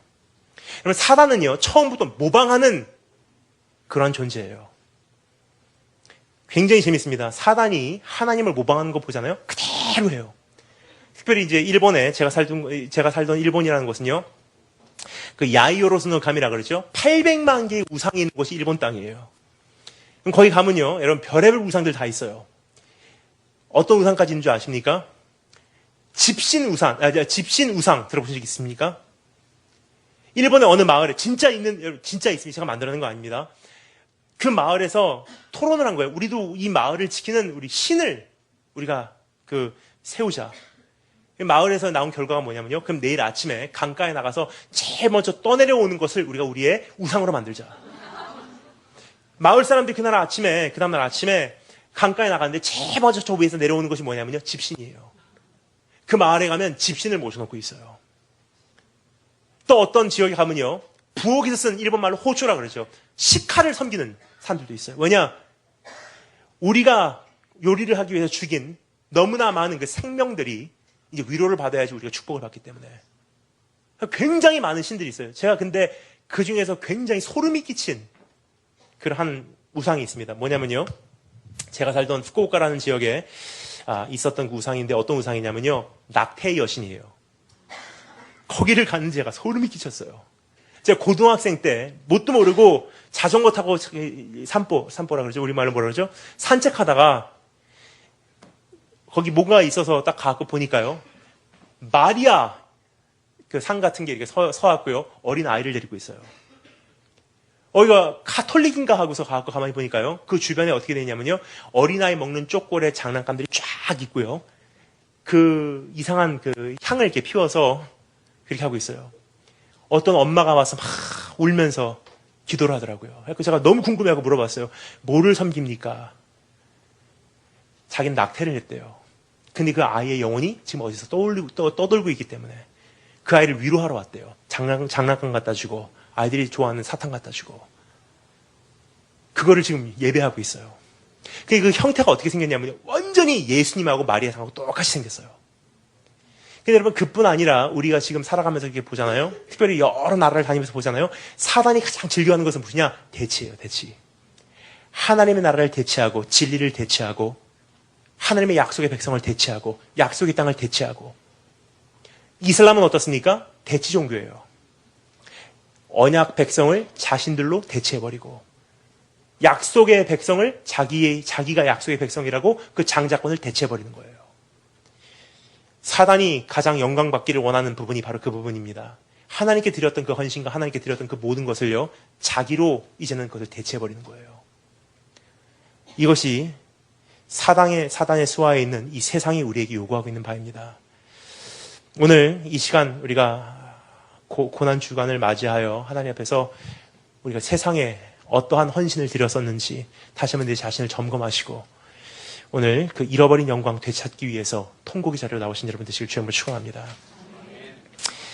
여러분 4절 말씀 보면 이런 말씀이 있죠. 우리가 이방 땅에서 어찌 여호와의 노래를 부를까? 여러분 이것은 결단의 음성이에요. 시온을 떠올렸던 그 사람들이요 결단하는 거예요. 차라리 노래 안 부르고 만다. 이 땅에서 죽임을 당한다 할지라도, 이 땅에서 내가 인정받지 못한다 할지라도, 이 땅에서 내가 사랑받지 못한다 할지라도 주님 나라를 위한 노래로 이것이 온전히 드려지고 주님 백성을 위해서, 주님 백성으로 내가 온전히 살아내기 위해서는 이 노래 따위 내가 안 부르겠다. 자, 안 부르고 만다네요. 그 정도의 결단이 내 삶 속에서 이루어지지 않으면요 하나님의 나라는 완성될 수도 없고 내 가정도 하나님 앞에 온전히 설 수 없다는 뜻이에요. 내 신앙마저도 내가 지킬 수 없다는 것입니다. 여러분 이것은 특별히 우리 청소년들에게 똑같습니다. 하나님께서 나를 위해서 허락해 주신 그 결혼이라는 그 부분을요 내가 온전히 살아내기 전까지는요 이성교제 안 하고 만다. 거기까지 안 하고 만다. 이 정도의 결단이 내 삶 속에 없으면 하나님의 나라는 나의 삶을 통해서 전진할 수가 없습니다. 세 번째 따라 점사했습니다. 기쁨의 원천. 첫 번째가 제일 길고요. 두 번째 조금 짧고요. 세 번째 더 짧아지고 네 번째 더 짧아집니다. 그래서 내일 오전에 우리가 그 철인 2종 경기에 두 번째 종목이 남아있기에 오늘 첫째 날 저녁이기에 조금 더 말씀을 살펴보고 마무리하도록 하겠습니다. 우리가 첫 번째 살펴본 것은 시온의 추억, 두 번째는 이방의 아픔, 세 번째 따라 감사하겠습니다. 기쁨의 원천. 직접 읽어보도록 하겠습니다. 5절부터 6절 다 같이 한 목소리로 읽겠습니다. 5절부터 6절 시작.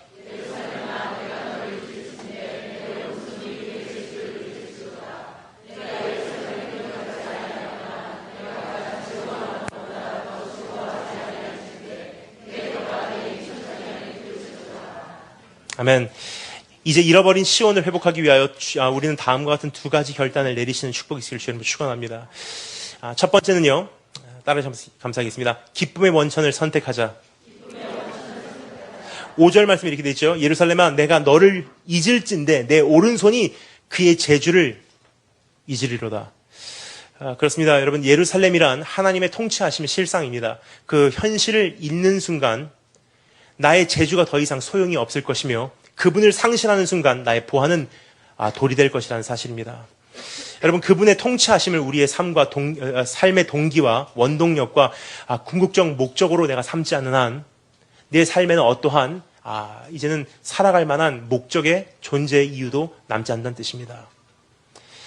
여러분, 오늘 하나님 앞에서 우리가 정말 결단할 때가 됐다고 생각해요. 하나님, 내가 어느 정도 하나님 앞에 이제 타협하고 세상을 좀 즐겁게 하고 가정으로도 좀 그 나의 헌신을 분산시키고 내 친구들에게도 분산시키고 하나님하고도 좀 이렇게 적당히 하면서 지혜롭게 이 세상을 살아가는 것이 하나님의 뜻이라고 생각을 했는데 하나님께서 원하시는 인생은요, 그게 아니더라고요.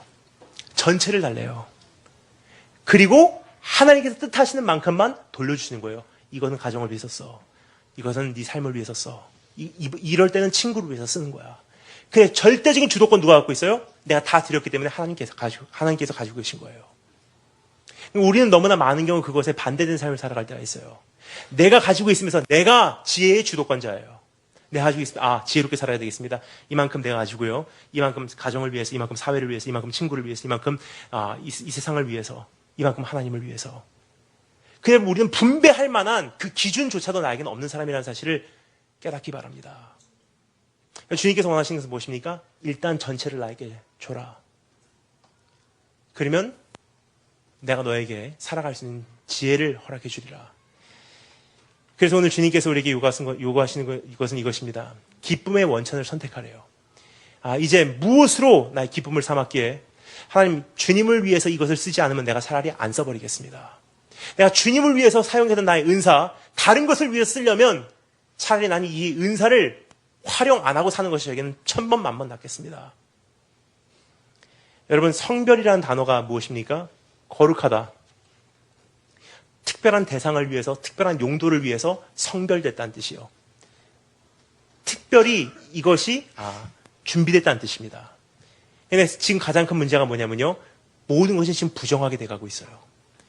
부정하게 된다는 것은 무엇입니까?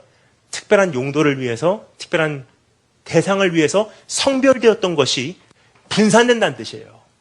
하나님을 위해서도 이 정도, 가정을 위해서도 이 정도, 내 친구들 위해서도 이 정도 분산됐다는 거예요. 근데 우리가 이제는 선택을 해야 될 때예요. 다 잃어버려도 괜찮으니 이거 한 가지만은 내가 선택하겠습니다. 이것을 주님께 드리지 않고는요, 차라리 이것이 없는 게 낫습니다. 오늘 그러한 결단이 우리 삶 속에서 이루어지면 우리를 통해서 하나님의 나라는 펼쳐질 것입니다.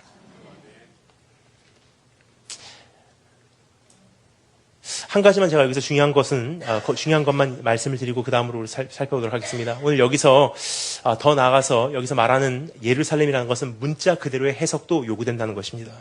즉 막연한 주님의 통치 차원이 아니라 마지막 날 회복시키실 새 예루살렘의 현실을 오늘 이곳에서 말하고 있는 것이 아닌가 생각이 됩니다. 그날을 사모하고 그날을 갈망하고 그날을 위하여 내 자신을 불태우지 않는다면 우리의 인생에는 어떠한 의미도 없을 것이라는 결단을 하지 않으면요, 나를 통해서 이스라엘과 예루살렘도 그리고 유대인들도 이방인의 회복도 완성되지 않는다는 것을 우리 주님께서 우리에게 말씀해 주고 계신 경고의 말씀이 아닌가 생각이 됩니다. 결국 망해버릴 이 땅의 바벨론을 위한 짧은 투자밖에 되지 않는다는 사실을 여러분 기억하시고 정말 영원한 것을 위해서 다시 한번 투자할 결단을 내리시는 축복이 있으시기 바랍니다. 두 번째, 따라서 감사했습니다. 기쁨의 원천을 보호하라. 이제는 내가 무엇을 위해 살아갈 것이며 이제는 그 선택이 내려진 이상 이제 그것을 보호하기 위해서 주님께서 몸부림치라고 말씀하십니다. 6절 말씀이 이렇게 되어 있죠. 내가 예루살렘을 기억하지 아니하거나 내가 가장 즐거워하는 것보다 더 즐거워하지 아니할진대 내 혀가 내 입천장에 붙을지로다. 무슨 뜻입니까? 이제는 그것으로 인하여 기뻐하고 그것으로 인하여 슬퍼하기에 내가 그것을 절대로 잊어버릴 수가 없습니다. 난 절대로 그것을 기억할 것이며 그것을 위해서 일하겠습니다라는 고백이에요. 이제 우선순위를 정한다는 뜻입니다. 즉 주님의 새 예루살렘의 현실을 기억하고 사모하고 그것을 현실로 선포하지 않으려면 차라리 나는 설교 안 하는 것이 낫습니다. 혹은 정말로 주님 나라가 이 땅에 완성되는 것을 위해서 내가 살지 않을 것이라면 차라리 저는 제 인생 포기해버리는 것이 낫습니다.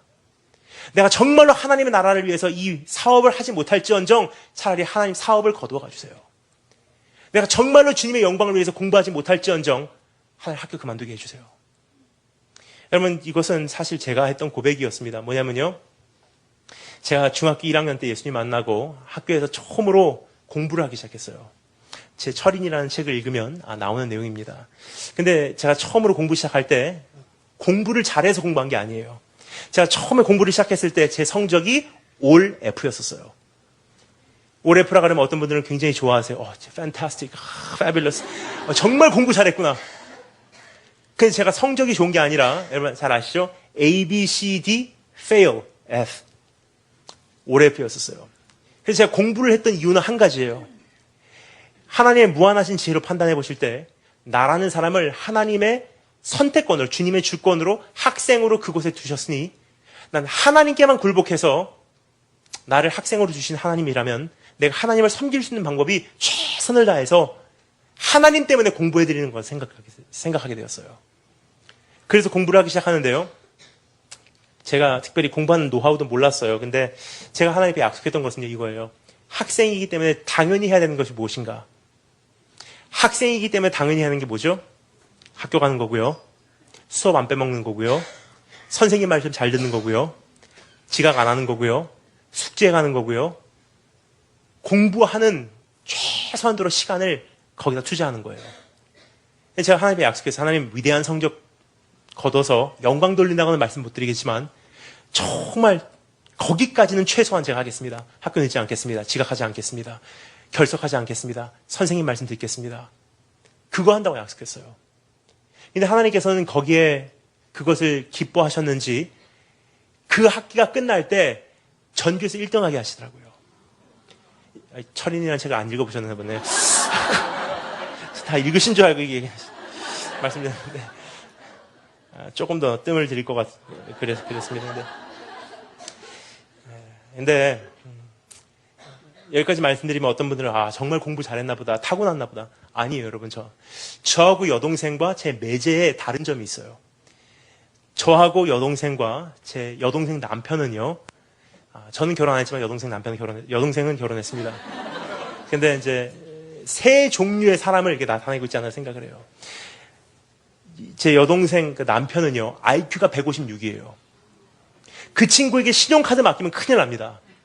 옆에 있는 사람이 이것 좀 전해줘 하면은 그 친구가요, 번호 외워버려요. Photographic memory. 눈으로 사진을 찍는 거예요. 그러면 그 신용카드가 머리에 떠오른대요. 그 정도 사람이에요. 두 번째 종류의 사람은요, 제 여동생과 같은 존재예요. 여동생은 사실 대학교 졸업할 때까지요, 키에 비해서 몸이 완전히 말랐었어요. 삐쩍 말랐었어요. 한약을 먹여도 뭐를 먹여도 안 되는 거예요. 병원에 가보니까 의사 선생님께서 이렇게 말씀하시더라고요. 모든 칼로리 섭취한 거를요, 이걸로 다 태우고 있대요. 앉으면 코피 쏟아가면서 공부하는 거예요. 여동생하고 매제하고 위튼 대학교라고 하는 크리스찬 대학이죠.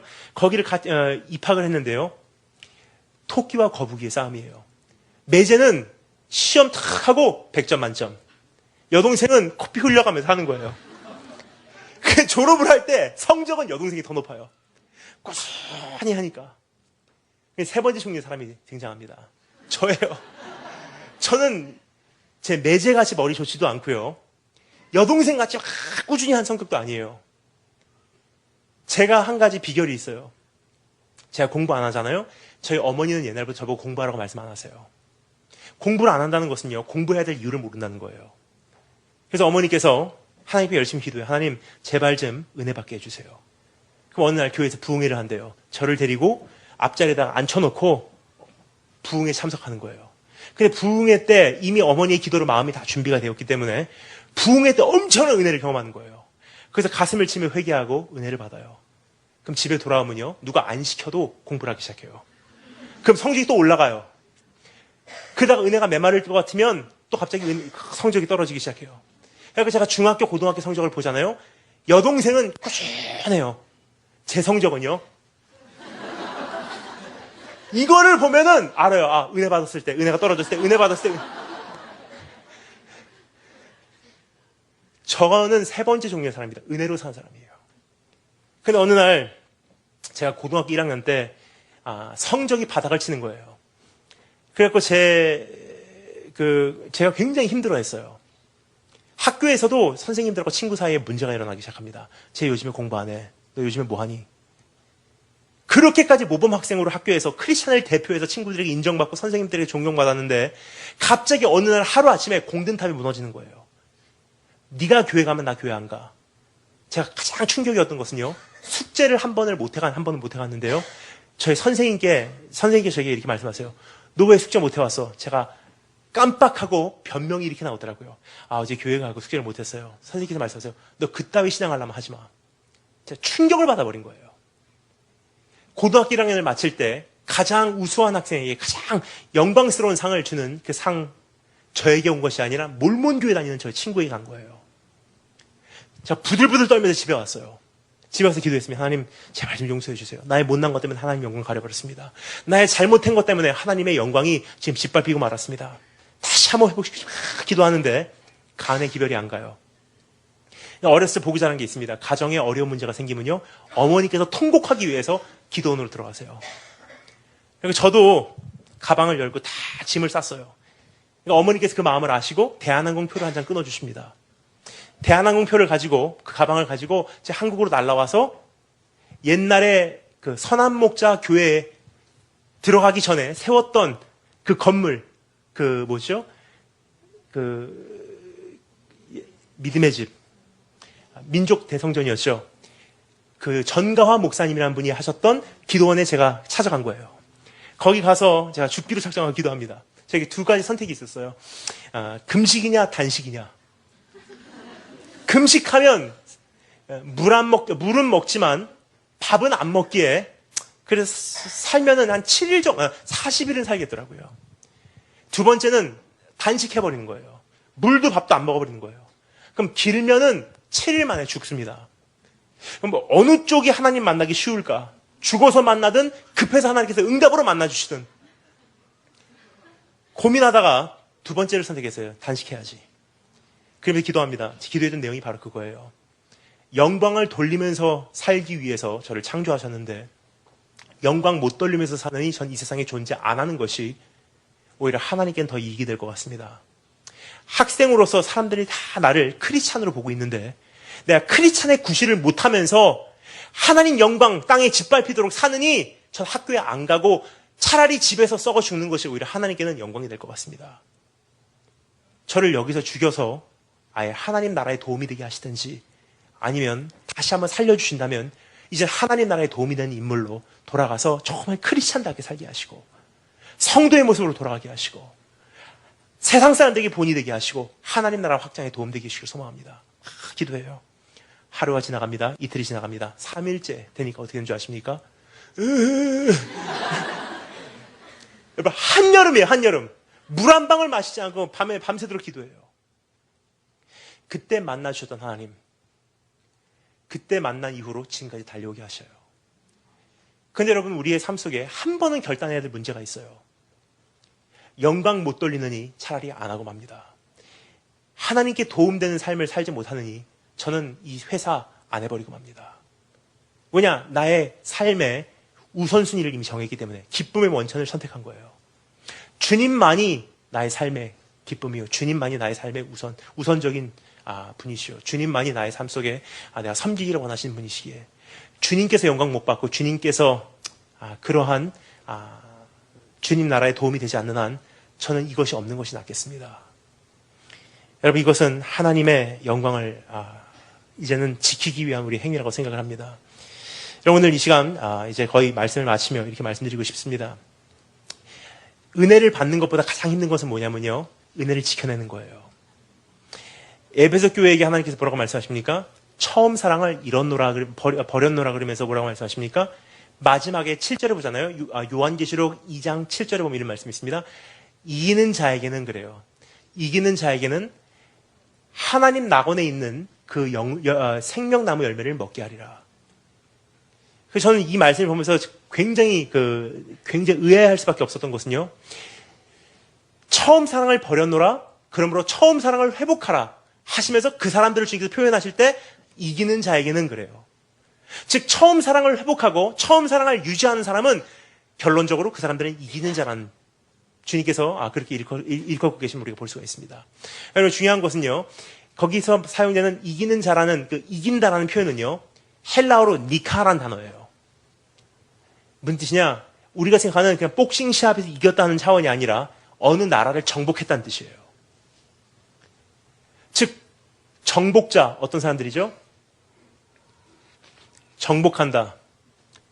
한 나라를 정복하거나 어떠한 지역을 정복하기 위해서는요. 자기 절제가 가장 많아요. 자기 자신을 절제하고 내가 원하는 건 내려놓고 때로는 아내하고도 못 보고 정말 내가 그 지역을 점령하기 전까지는 난 누구하고 같이 술자리도 하지 않고 난 누구하고 같이 식사도 하지 않고 그 모습이 누구죠? 하나님 나라가 완성되기까지 절대로 이 술자리 같이 안 한다고 말씀하신 분 누구시죠? 예수님이세요. 하나님 나라에서 우리가 제외하기까지 이 포도나무에서 난 그 나무의 열매는 내가 먹지 않는데요. 그 굉장한 그 정복자의 마음이에요. 즉 하나님 앞에서 우리의 사랑이 회복되고 그 통곡함으로 다시 한번 그 내 안에 있는 시온이 다시 한번 형성이 되고 하나님의 영광이 나에게 임하시고 그 현실을 살아가는 거기까지는 그래도 쉬워요. 그런데요. 그것을 아주 주님 오시는 날까지 우리가 유지하는 것은요. 정복자 이상의 희생이 필요하다는 사실이에요. 정복자 이상의 자기 부인이 필요하다는 사실입니다. 정복자 이상의 자기 절제가 필요하다는 사실이에요. 여러분 오늘 학생들 오늘 많이 나왔는데요. 많이 우리가 얘기합니다. 은혜 받았는데 왜 이렇게 은혜가 메마릅니까? 여러분 은혜가 메마른다는 것은 왜 그럴까요?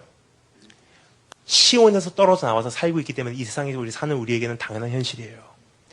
그래서 오늘 다시 한번 내가 시온으로 돌아가기를 작정하시고 하나님의 영광이 내 삶 속에 임하시기를 소망하신다면요. 이제는 그 앞에서 우리가 통곡함으로 그것을 회복시키시고 그것을 끝까지 싸워서 지켜내시는 축복이 우리에게 남은 하나님께서 주시는 주님의 음성이 아닌가 생각이 됩니다. 말씀을 마칩니다. 우리가 짧게 마지막 네 번째 살펴보고 마무리하도록 하겠습니다. 네 번째 따라서 한번 하겠습니다. 복수의 계절. 7절부터 9절 말씀 우리 다 같이 마지막으로 읽겠습니다. 7절부터 9절 한 목소리로 읽겠습니다. 시작. 예.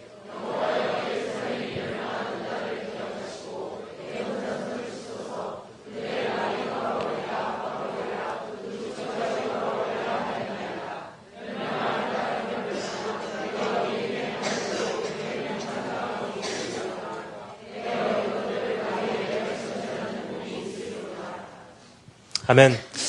시온의 추억을 기억하고 그것으로 인해 통곡하며 이방 땅에서 수치의 아픔을 겪는 가운데라도 주님의 통치의 꿈을 꾸기 시작한 우리들의 노래는 복수의 계절을 향한 확실한 선포에서 이제는 막을 내리게 됩니다.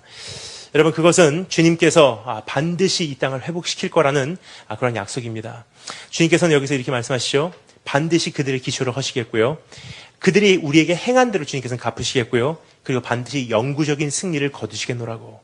이것이 7절, 8절, 9절 말씀의 내용이에요. 시간 관계상 다 말씀을 드리지 않겠습니다. 하지만 여러분 중요한 것은요. 하나님께서 반드시 이 땅을 심판하실 날이 온다는 거예요. 다 자기를 위해서 살던 그 사람들을 하나님께서 다시 한번 심판하실 날이 온다는 것입니다. 첫째는 내가 그 안에 속해 있지 말기를 바라고요. 둘째로는 어차피 지금 투자해봤자 없어질 이 바벨론이라는 이 왕국을 위해서 내가 살아가는 것이 아니라 어차피 내가 결국은 돌아갈 그 본향을 위해서 투자하라는 주님의 부르심이 아닌가 생각이 됩니다. 여러분 하지만 지금까지 말씀드린 이 모든 약속은요 한 가지를 위해서 성취가 돼요. 다시 한번 내가 나의 삶의 현장으로 돌아가서 통곡하기를 선택하고 주님과 씨름하기를 선택하고 화려함이 아니라 골방으로 돌아가고 어떤 위대한 무대가 아니라 십자가 붙들고 다시 한번 친구들하고 공동체적으로 주님을 만나는 것뿐만이 아니라 다시 한번 단독적으로 주님과 대면할 수 있는 기회를 갈망하고 밤잠을 늦잠을 우리가 즐기는 것이 아니라 새벽을 깨우고 이 모든 것이 통곡함의 모습입니다. 그것이 없이는 절대로 주님 나라 확장되지 않습니다. 그것이 없이는 내 안에 있는 시온의 주님과 정말 함께 누렸던 그 영성 생활도 회복되지 않는다는 거예요. 그것이 없이는 주님 나라는 절대로 나를 통해서 이루어지지 않습니다. 여러분, 오늘 주님께서 우리에게 말씀하십니다. 너 정말로 나를 따르기를 원하니? 그럼 주님께서 우리에게 말씀하신 것이 있습니다. 가장 주님께서 대표적으로 우리에게 보이시기를 원하시는 주님의 모습이 있어요. 뭐죠?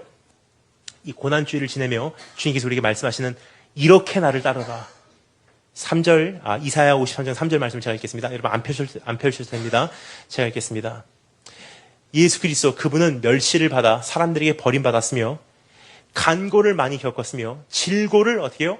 아는 자라. 영어로는 이렇게 되어 있습니다. 이렇게 표현되어 있습니다. Jesus Christ, the Messiah, 예수 그리스도라는 그분은요, He's acquainted with sorrow. 그분은 그 고난을 아는 자래요. 즉 통증을 경험한 자래요. 눈물을 아는 자래요. 우리가 따라가기를 원하는 예수 그리스도라는 그분은요, 야 같이 우리 즐겁게 하자, 우리 재밌게 놀자가 아니에요. 주님께서 뭐라고 말씀하십니까? 신랑과 같이 있을 때는 금식하는 자가 없대요. 근데 얼마 멀지 않으면요, 신랑과 떨어질 때가 온대요. 신랑과 헤어질 때가 온대요. 그때는 그들이 다시 한번 통곡하고 눈물로 회개하고 기도하고 금식하는 날이 온다는 것입니다. 그럼 지금 어떤 때죠? 신랑과 헤어진 때예요. 우리는 지금 신랑 다시 오시는 것을 기다리는 시기에 살고 있어요. 그럼 정말로 교회가 돌아가야 될 때는 돌아가야 될 그 모습은 무엇입니까? 신랑과 있다고 생각하고 착각하고 우리가 없는 신랑 즐기는 것 같이 하는 때가 아니라 다시 오실 그분 바라보고 그분을 만나기 전까지 우린 다시 한번 먹기를 마다하고 금식하고 통곡하고 애통하고 눈물로 주님이 다시 오신 그 길을 닦아갈 때라는 사실이에요. 이것이 이번 고난주일에 내 안에 새롭게 형성되지 않으면 안 되는 신앙의 한 부분이라고 생각합니다. 말 그대로 고난, 주님께서 말씀하십니다. 우리 하나님의 후사여 그리스도와 함께한 후사니 우리가 그와 함께 영광을 얻기 위하여 뭐라고요? 고난도 함께 받아야 되느니라. 다 같이 기도하겠습니다. 우리 잠시 오늘 말씀 기억하실 때 우리 찬양팀 앞으로 나오시면 감사하겠습니다.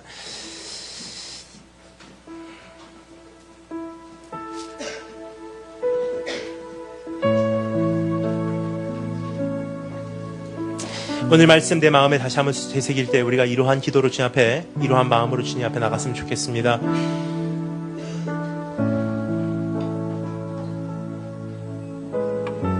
하나님, 지금까지 여러 가지를 추구해 왔습니다. 더 좋은 설교, 더 나은 프로그램, 더 행복한 크리스찬 삶, 더 즐거워할 수 있는 교회 생활. 하지만 여러분, 이 모든 것도 필요하지만 주님께서 지금 시대적으로 우리에게 요구하시는 것이 있습니다. 그것은요, 신랑과 이별한 우리가 신랑과 재회하는 그날까지 눈물로써 주님 다시 오신 그 길을 닦아나가는 것입니다. 눈물로써 나의 가정이 세워지는 것이 주님 다시 오심에 영향을 끼칠 거고요. 눈물로써 돌아온 나의 자녀가 주의 길을 예비하게 되며 주님 다시 오시는 그 길을 준비할 것입니다. 눈물로써 세워진 나의 교회가 주님 오시는 그날까지 주님 나라와 이 땅을 위해서 일하며 하나님의 나라의 역사는 완성될 것입니다. 나의 통곡함으로 살아난 그 잃어버린 영혼들이 주님 다시 오시는 그날의 위대한 역할을 감당할 것입니다. 오늘 이 말씀을 통해서 우리에게 말씀하십니다. 오늘 다시 한번 통곡의 자리로 나오기를 바란다. 다시 한번 눈물이 있었던 현장으로 돌아오기를 바란다. 여러분, 우리 한 가지 안타까운 것이 있습니다. 눈물을 상실하고 아픔을 잊어버리고 영적 기억 상실증에 걸려서 지금 살아가고 있는 것이 우리의 모습이라고 생각을 합니다.